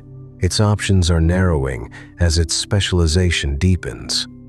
The longer the quiet interval, the more specialized the biosphere becomes, and the more fragile it may be to the kind of rapid, global environmental disruption that the extinction cycle eventually produces. This is not a mechanism for the cycle itself. It does not explain the timing, but it may explain the severity. The extinctions are worst not simply because the triggering events are large, but because the biosphere they strike has had time to become vulnerable in specific ways. There is a parallel observation in the distribution of body sizes over geological time.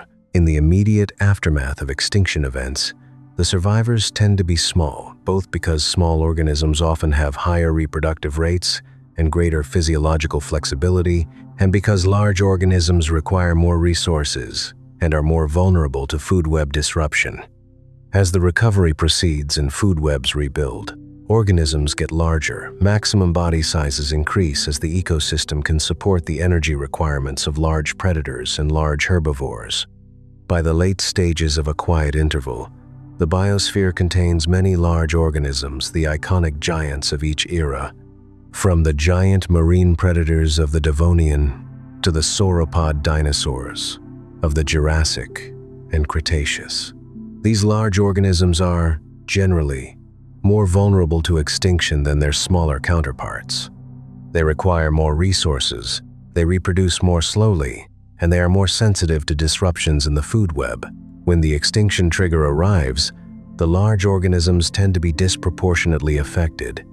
This is a consistent pattern across all 5 major extinctions. The giants of each era go extinct or are severely reduced. The small organisms, or at least a subset of them, persist. The Cretaceous-Paleogene extinction eliminated the large dinosaurs, but not the small birds, not the small mammals, not the small lizards and turtles. The Permian-Triassic extinction hit the large marine predators harder than the small filter feeders that replaced them in the immediate aftermath.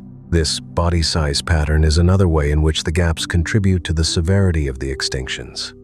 The longer the quiet interval, the more the biosphere has invested in large, specialized, resource-intensive forms. When the disruption comes, those forms are the most expensive to replace. Their ecological roles cannot be filled immediately by the survivors. and the loss of their functions cascades through the food web in ways that amplify the initial mortality. The gaps, in other words, build the conditions for maximal disruption. The longer the quiet period, the more the biosphere has grown toward complexity, specialization, and size, and the more it has to lose when the cycle turns. Locating ourselves in the cycle requires being precise about what we know and honest about what we do not. The last major extinction event in the fossil record is the Cretaceous-Paleogene boundary, 66 million years ago. The subsequent interval, the Cenozoic, has been, by deep time standards, a period of relative geological stability. There have been no large igneous province eruptions comparable to the Siberian traps or the Central Atlantic magmatic province. The impacts that have occurred have not been of extinction-level scale. The Cenozoic has had its share of environmental upheaval, the closure of the Tethys Sea, the formation of the Antarctic ice sheet, the dramatic cooling that began in the Eocene and produced the ice ages of the Pleistocene. But none of these changes has produced a mass extinction in the geological sense. This is consistent with the cycle hypothesis. If the last major event was 66 million years ago, and the interval is approximately 27 million years, then the most recent expected event would have been approximately 39 million years ago in the Eocene. There is some evidence for a modest extinction event around the Eocene-Oligocene boundary, approximately 34 million years ago, a period of cooling and sea level drop that affected marine and terrestrial organisms. This event is not one of the canonical five, but it has been suggested as a possible minor signal within the cycle, offset from the expected timing by a few million years.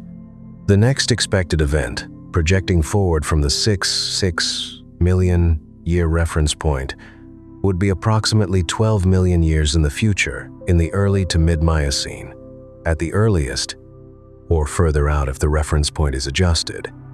But the uncertainties involved in this projection are large enough to render any specific date meaningless.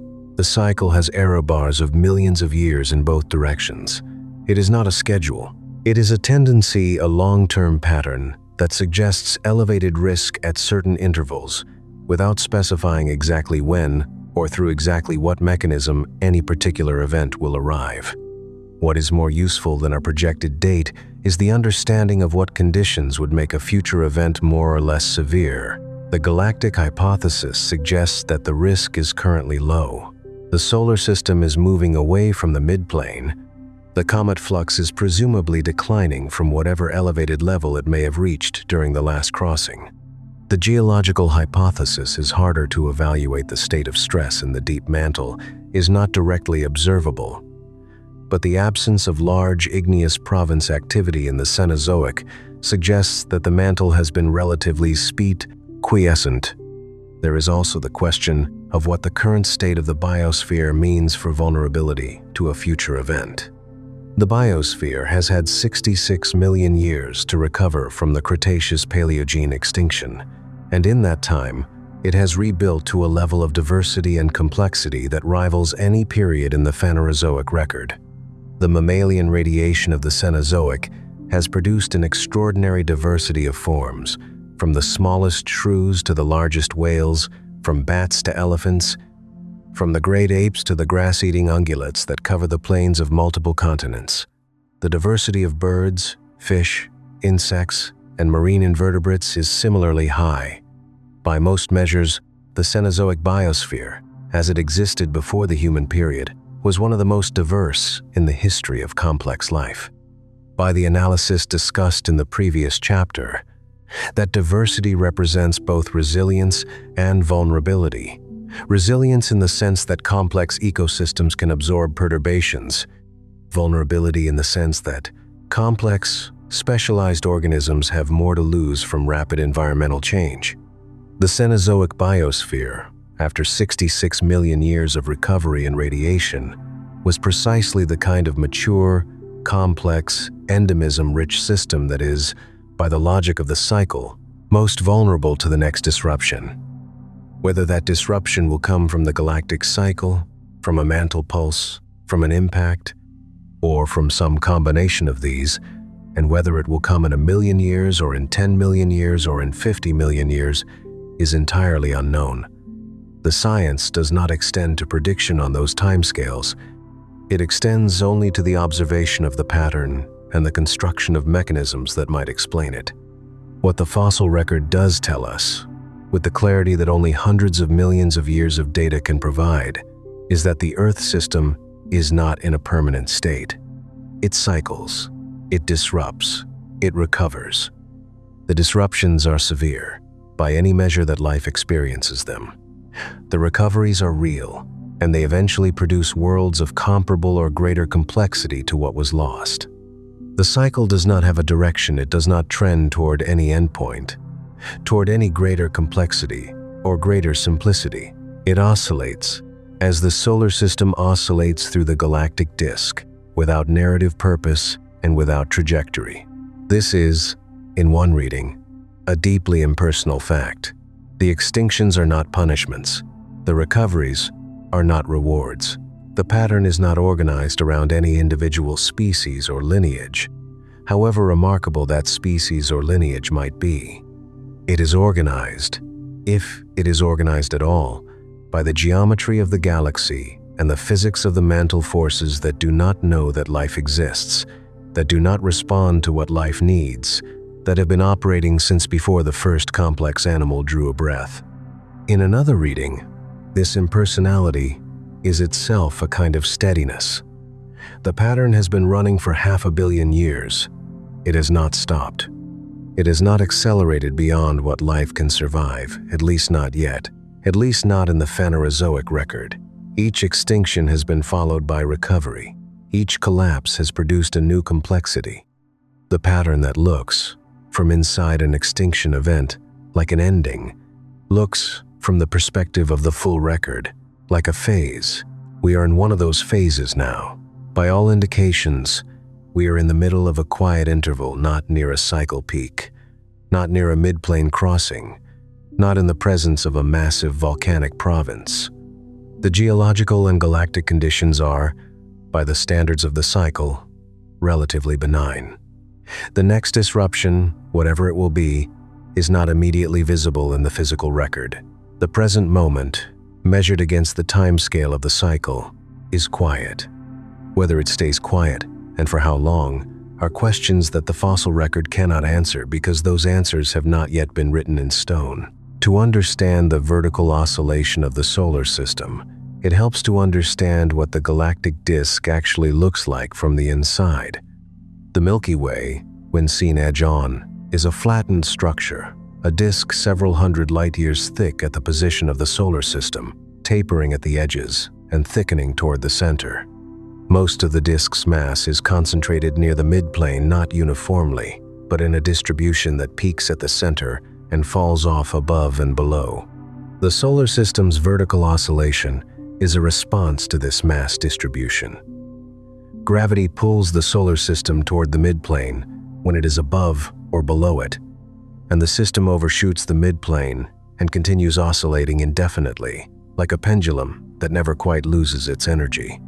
The amplitude of this oscillation, how far above and below the midplane the solar system travels, is estimated at roughly 200 to 300 light-years on each side.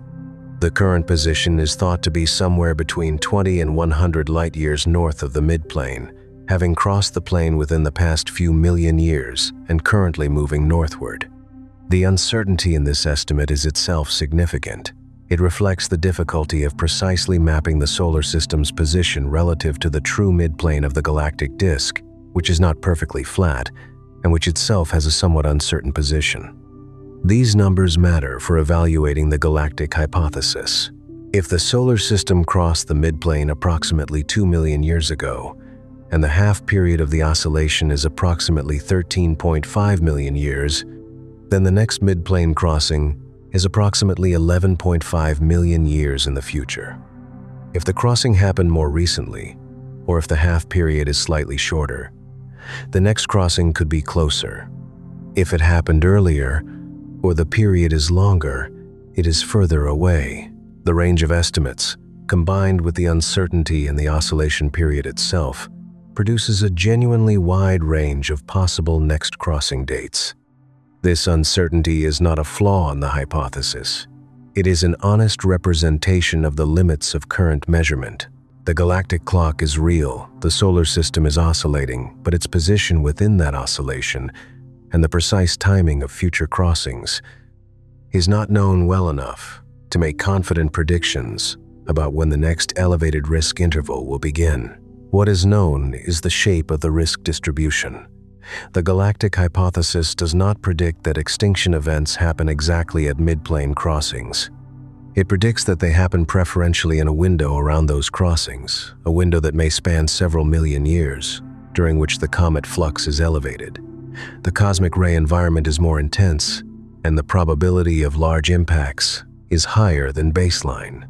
The exact timing within that window depends on which specific perturbations occur, which molecular clouds are encountered, whether any nearby supernovae contribute to the cosmic ray flux, how the particular configuration of the Oort cloud responds to the galactic tide at that moment.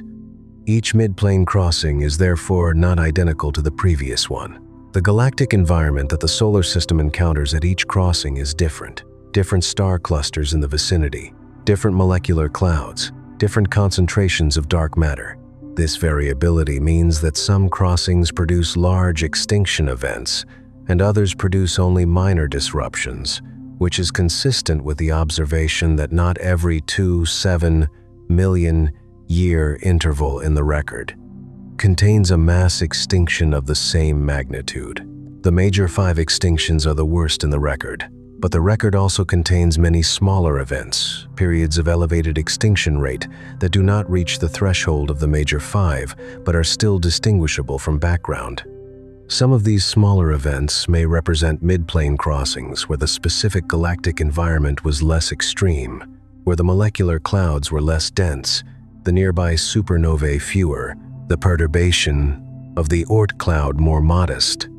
The worst extinctions, the Permian-Triassic, the Cretaceous-Paleogene, may represent crossings where multiple factors aligned in the most damaging configuration. This probabilistic framework is, in a sense, the most defensible version of the galactic hypothesis, not a deterministic clock that produces extinction events on schedule, but a periodic elevation of risk that interacts with the specific conditions of each crossing to produce outcomes that vary in severity. The periodicity is in the risk, not in the outcome. Whether this version of the hypothesis is correct is not resolvable from current data, but it is internally consistent, physically motivated, and predictive in ways that could in principle be tested with better datasets than currently exist.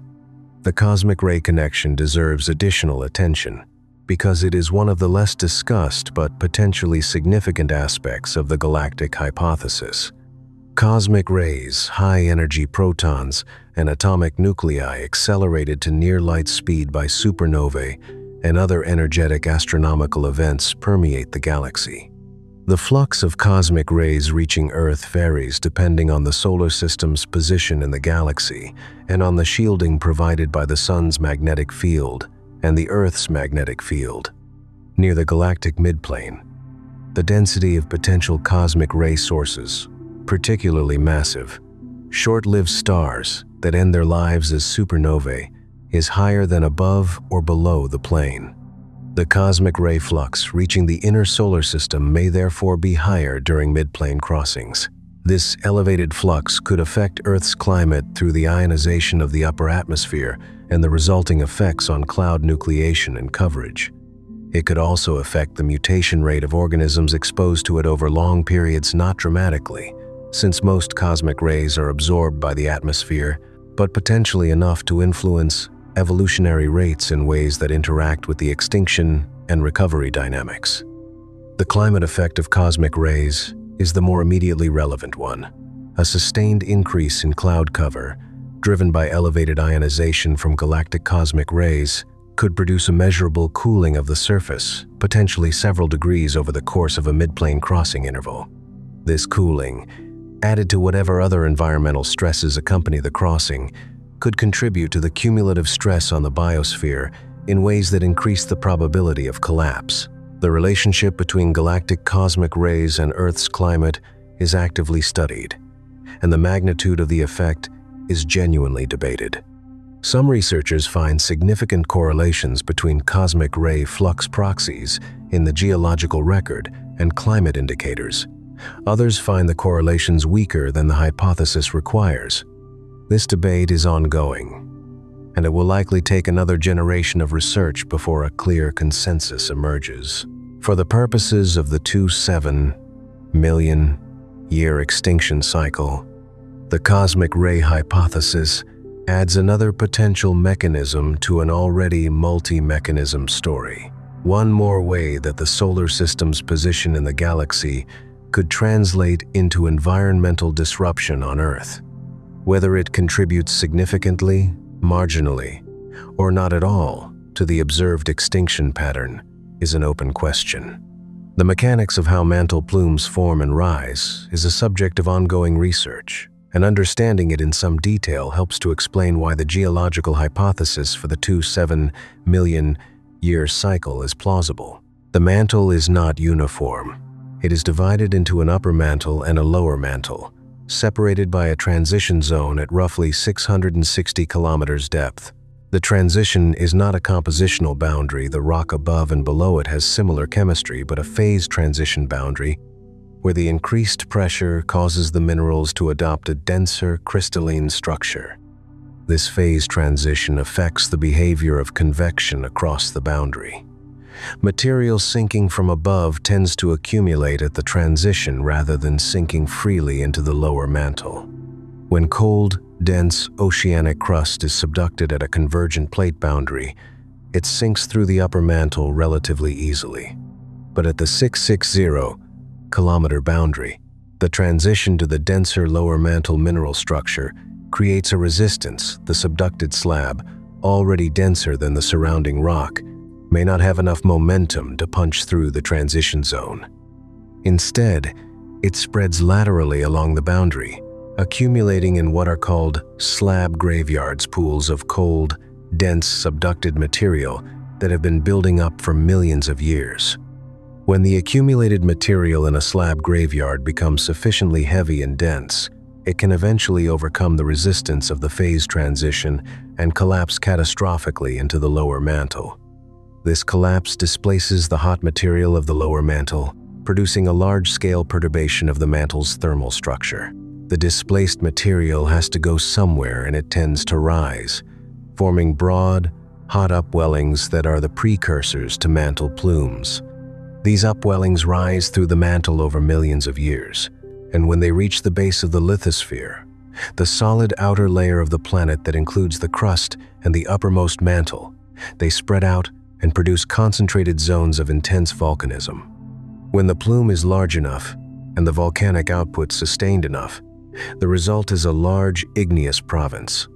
The key question for the 27 million year cycle hypothesis is whether the dynamics of subduction and slab accumulation produce collapses at roughly regular intervals. This is where the hypothesis becomes speculative.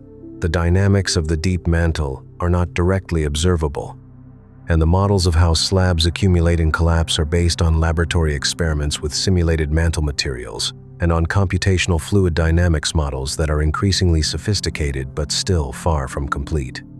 The hypothesis that slab avalanche instabilities occur at roughly 27 million year intervals is motivated by the observation that the geological record of large igneous provinces clusters at approximately that interval.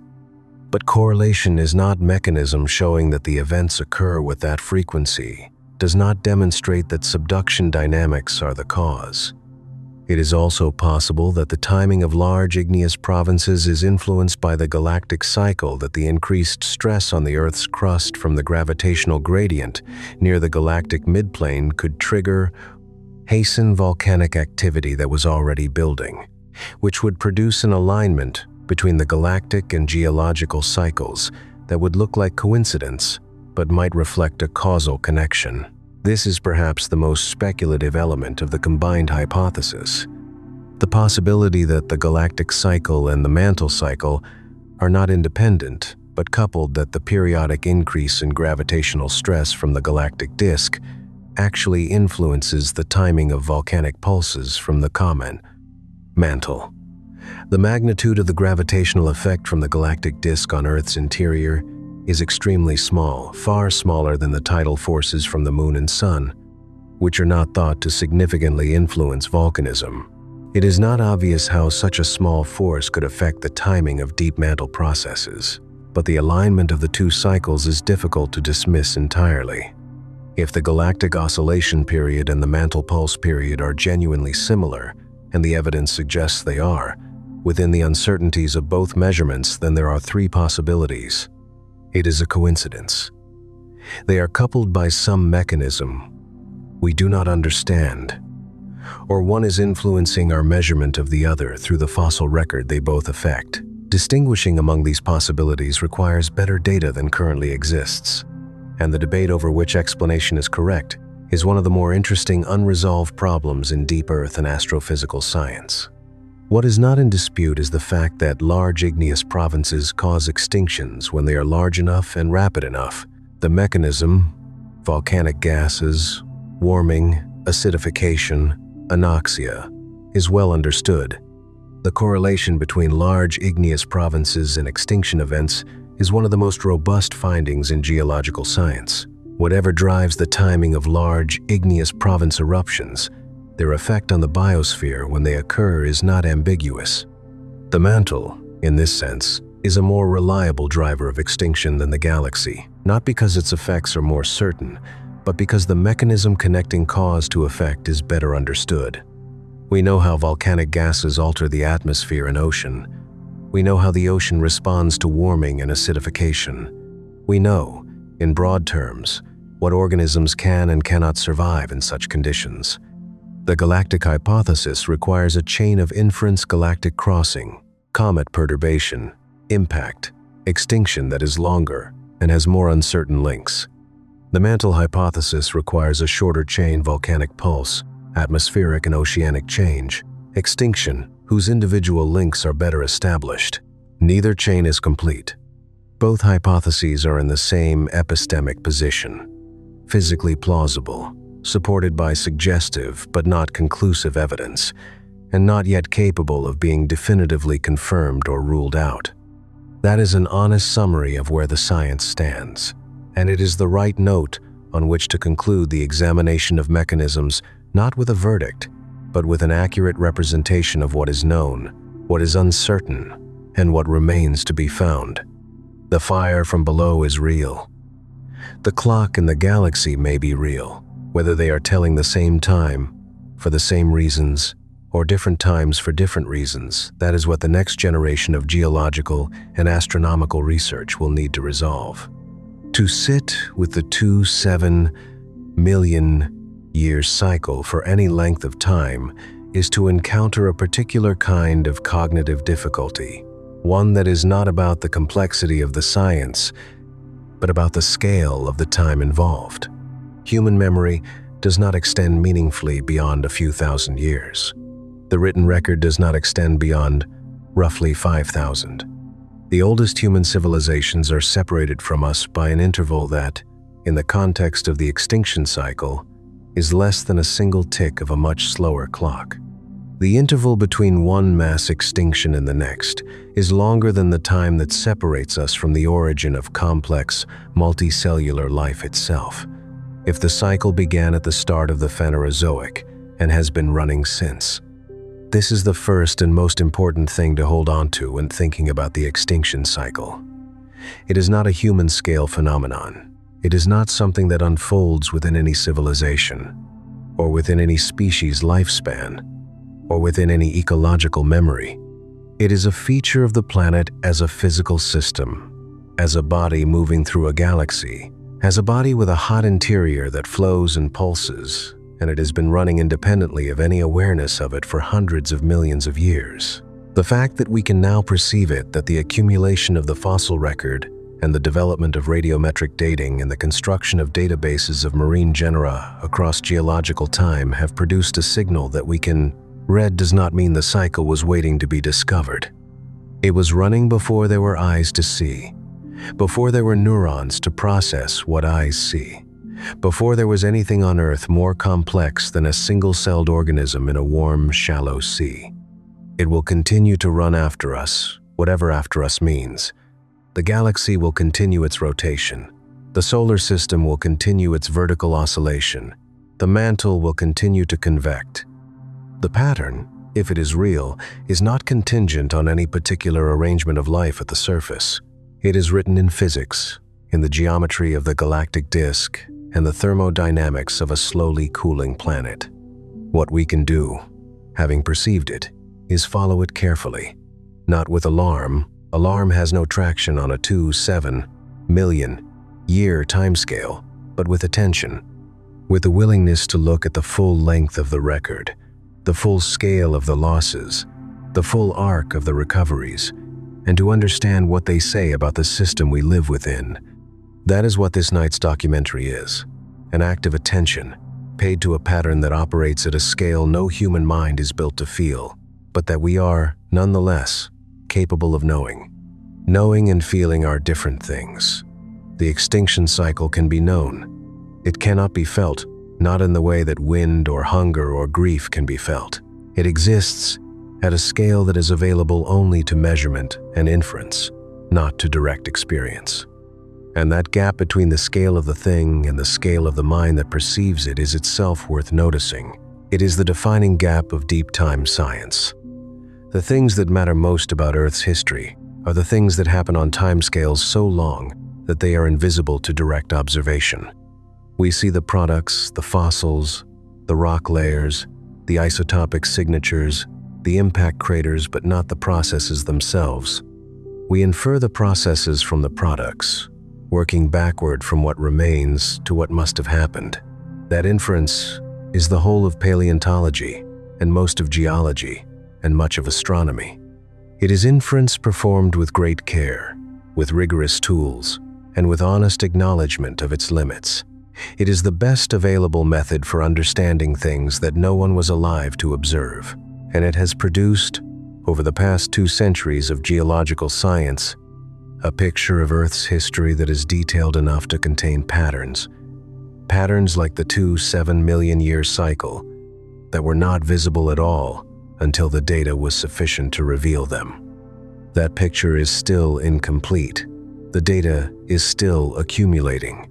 The patterns, once found, are still being refined. The mechanisms are still being debated.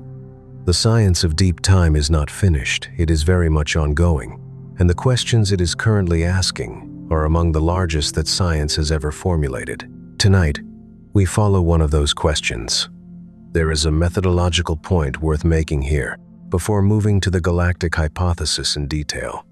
When researchers evaluate competing hypotheses for a phenomenon in deep time, they face a challenge that is different from the challenge of evaluating hypotheses about phenomena that can be directly tested in the present. A physicist studying a quantum system can run an experiment to test a hypothesis. A chemist can synthesize a compound and measure its properties. A geologist studying the Permian-Triassic boundary cannot rerun the Permian. The evidence is fixed.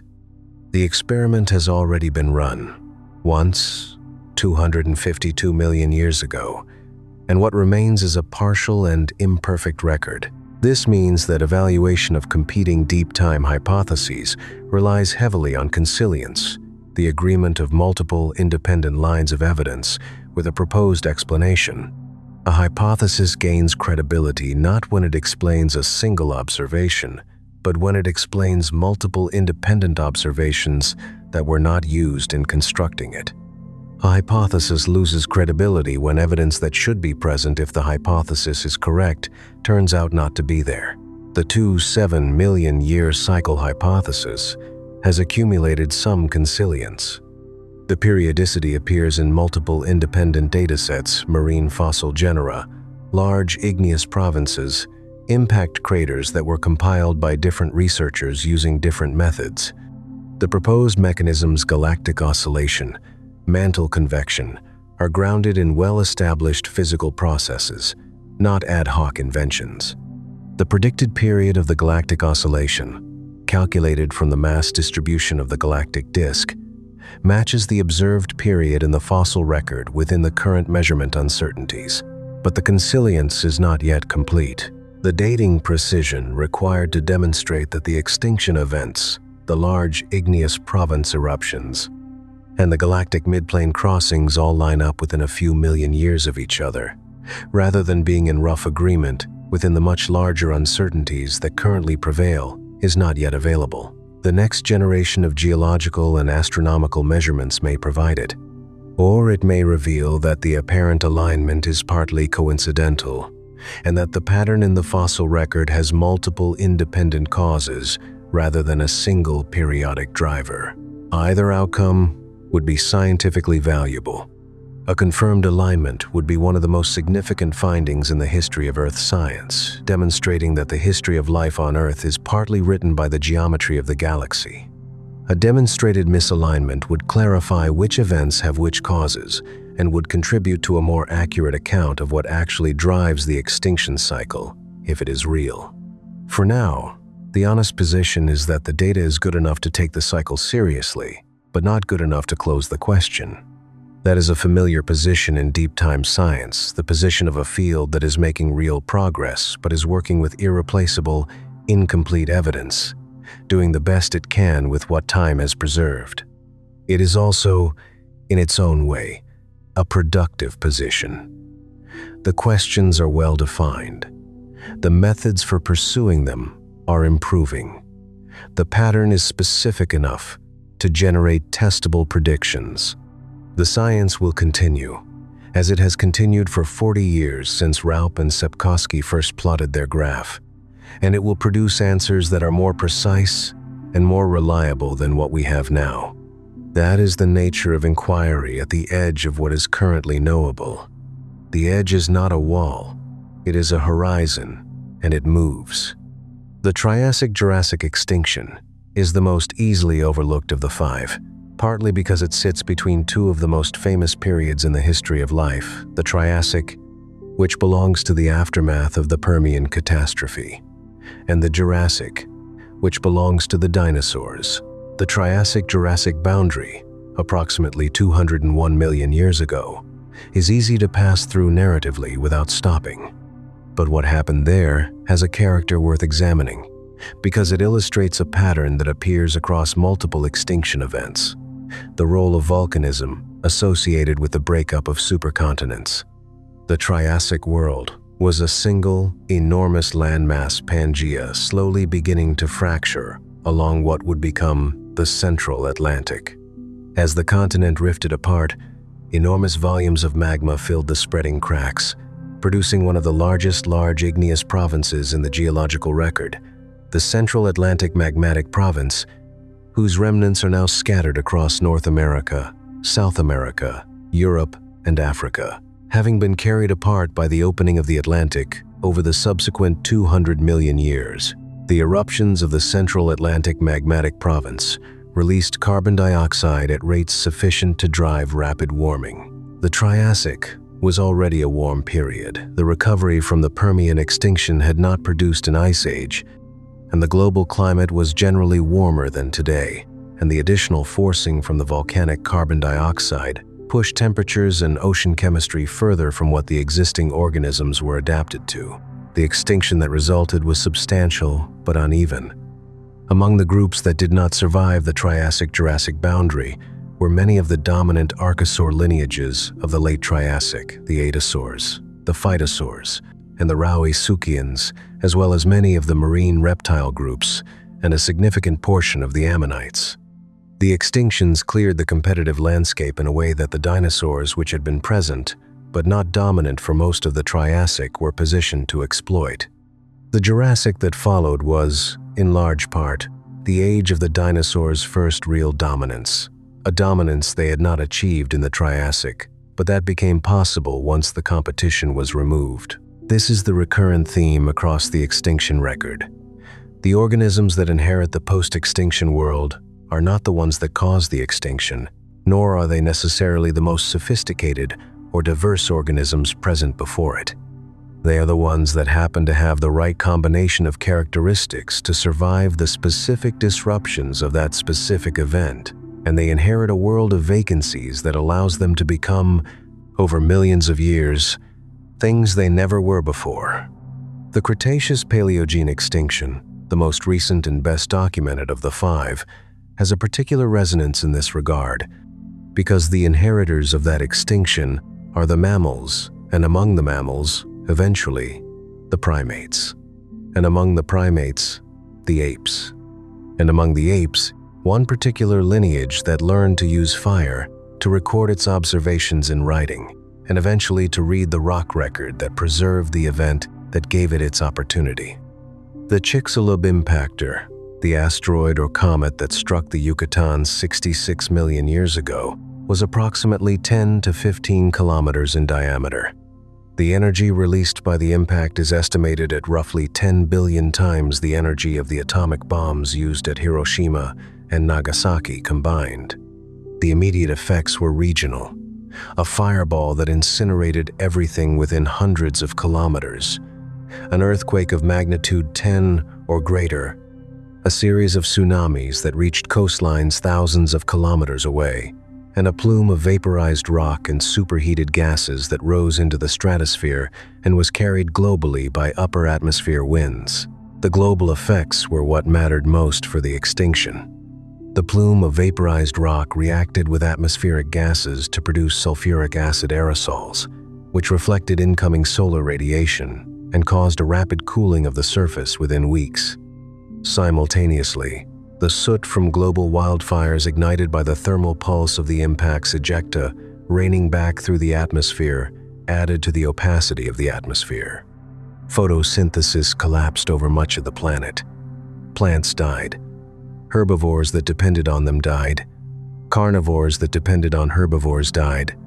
The large non-avian dinosaurs, requiring substantial food intake to sustain their body mass, could not survive the collapse of the food web. The small feathered dinosaurs that had coexisted with them, the birds were in a better position. Smaller body size, lower food requirements, the ability to subsist on seeds that could survive in the soil after the plants died.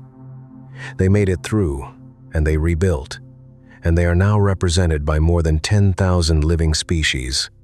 The mammals that survived were mostly small, mostly insectivorous or omnivorous, mostly able to feed on the invertebrates and seeds that persisted through the worst of the impact winter. They were, by most measures, the least impressive members of the pre-impact fauna. The Cretaceous had been the age of dinosaurs. The small mammals had lived in ecological shadow for 165 million years, constrained by the dominance of dinosaur-filled niches above them. The impact gave them a world without that constraint, and they used it. There is something quietly unusual about the act of reading the fossil record for a pattern like this one. The bones and shells and mineralized traces that constitute the record were not deposited with any awareness of being read.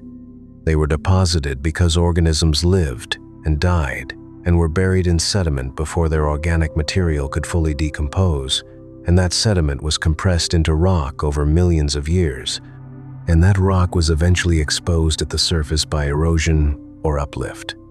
And a paleontologist found it and identified it and entered it into a database. Each step of that process is contingent. Most organisms are not fossilized. Most fossils are destroyed before they are exposed. Most exposed fossils are eroded before they are found. The fossil record is not a complete archive. It is a sample and a biased sample, one that overrepresents organisms with hard parts, organisms that lived in environments where sediment accumulates, and organisms that lived in regions that have since been uplifted rather than subducted. Soft-bodied organisms are underrepresented. Terrestrial organisms are underrepresented relative to marine ones. Deep-sea organisms are almost absent. That this biased, incomplete, contingent record nevertheless contains a pattern that is statistically distinguishable from noise, that the signal of a 2-7 million year cycle persists through the biases and gaps is either a remarkable confirmation of a real phenomenon or a remarkable coincidence. The weight of the current evidence leans toward the former, but the honest acknowledgement is that the evidence is not yet sufficient to be certain. This is the condition of all knowledge about deep time. We read a record that we did not make and cannot remake. We interpret signals that were not intended as signals. We construct patterns from fragments, knowing that the fragments are a fraction of what existed and a fraction of what was preserved, and we hold those patterns provisionally willing to revise them as the data improves, as the methods sharpen, as the instruments extend further into the past. The 7 million year cycle is a provisional pattern of this kind. It is well supported enough to deserve serious attention. It is not established firmly enough to be considered settled. It is the kind of finding that the history of science suggests we should follow carefully and without commitment to its final form, because the final form, when it emerges, may look considerably different from what we currently understand. That is how deep time science works. That is how most science works at the frontier. The frontier is uncomfortable, uncertain, and alive, and following it is one of the more worthwhile things the human mind can do with the long, quiet hours before sleep.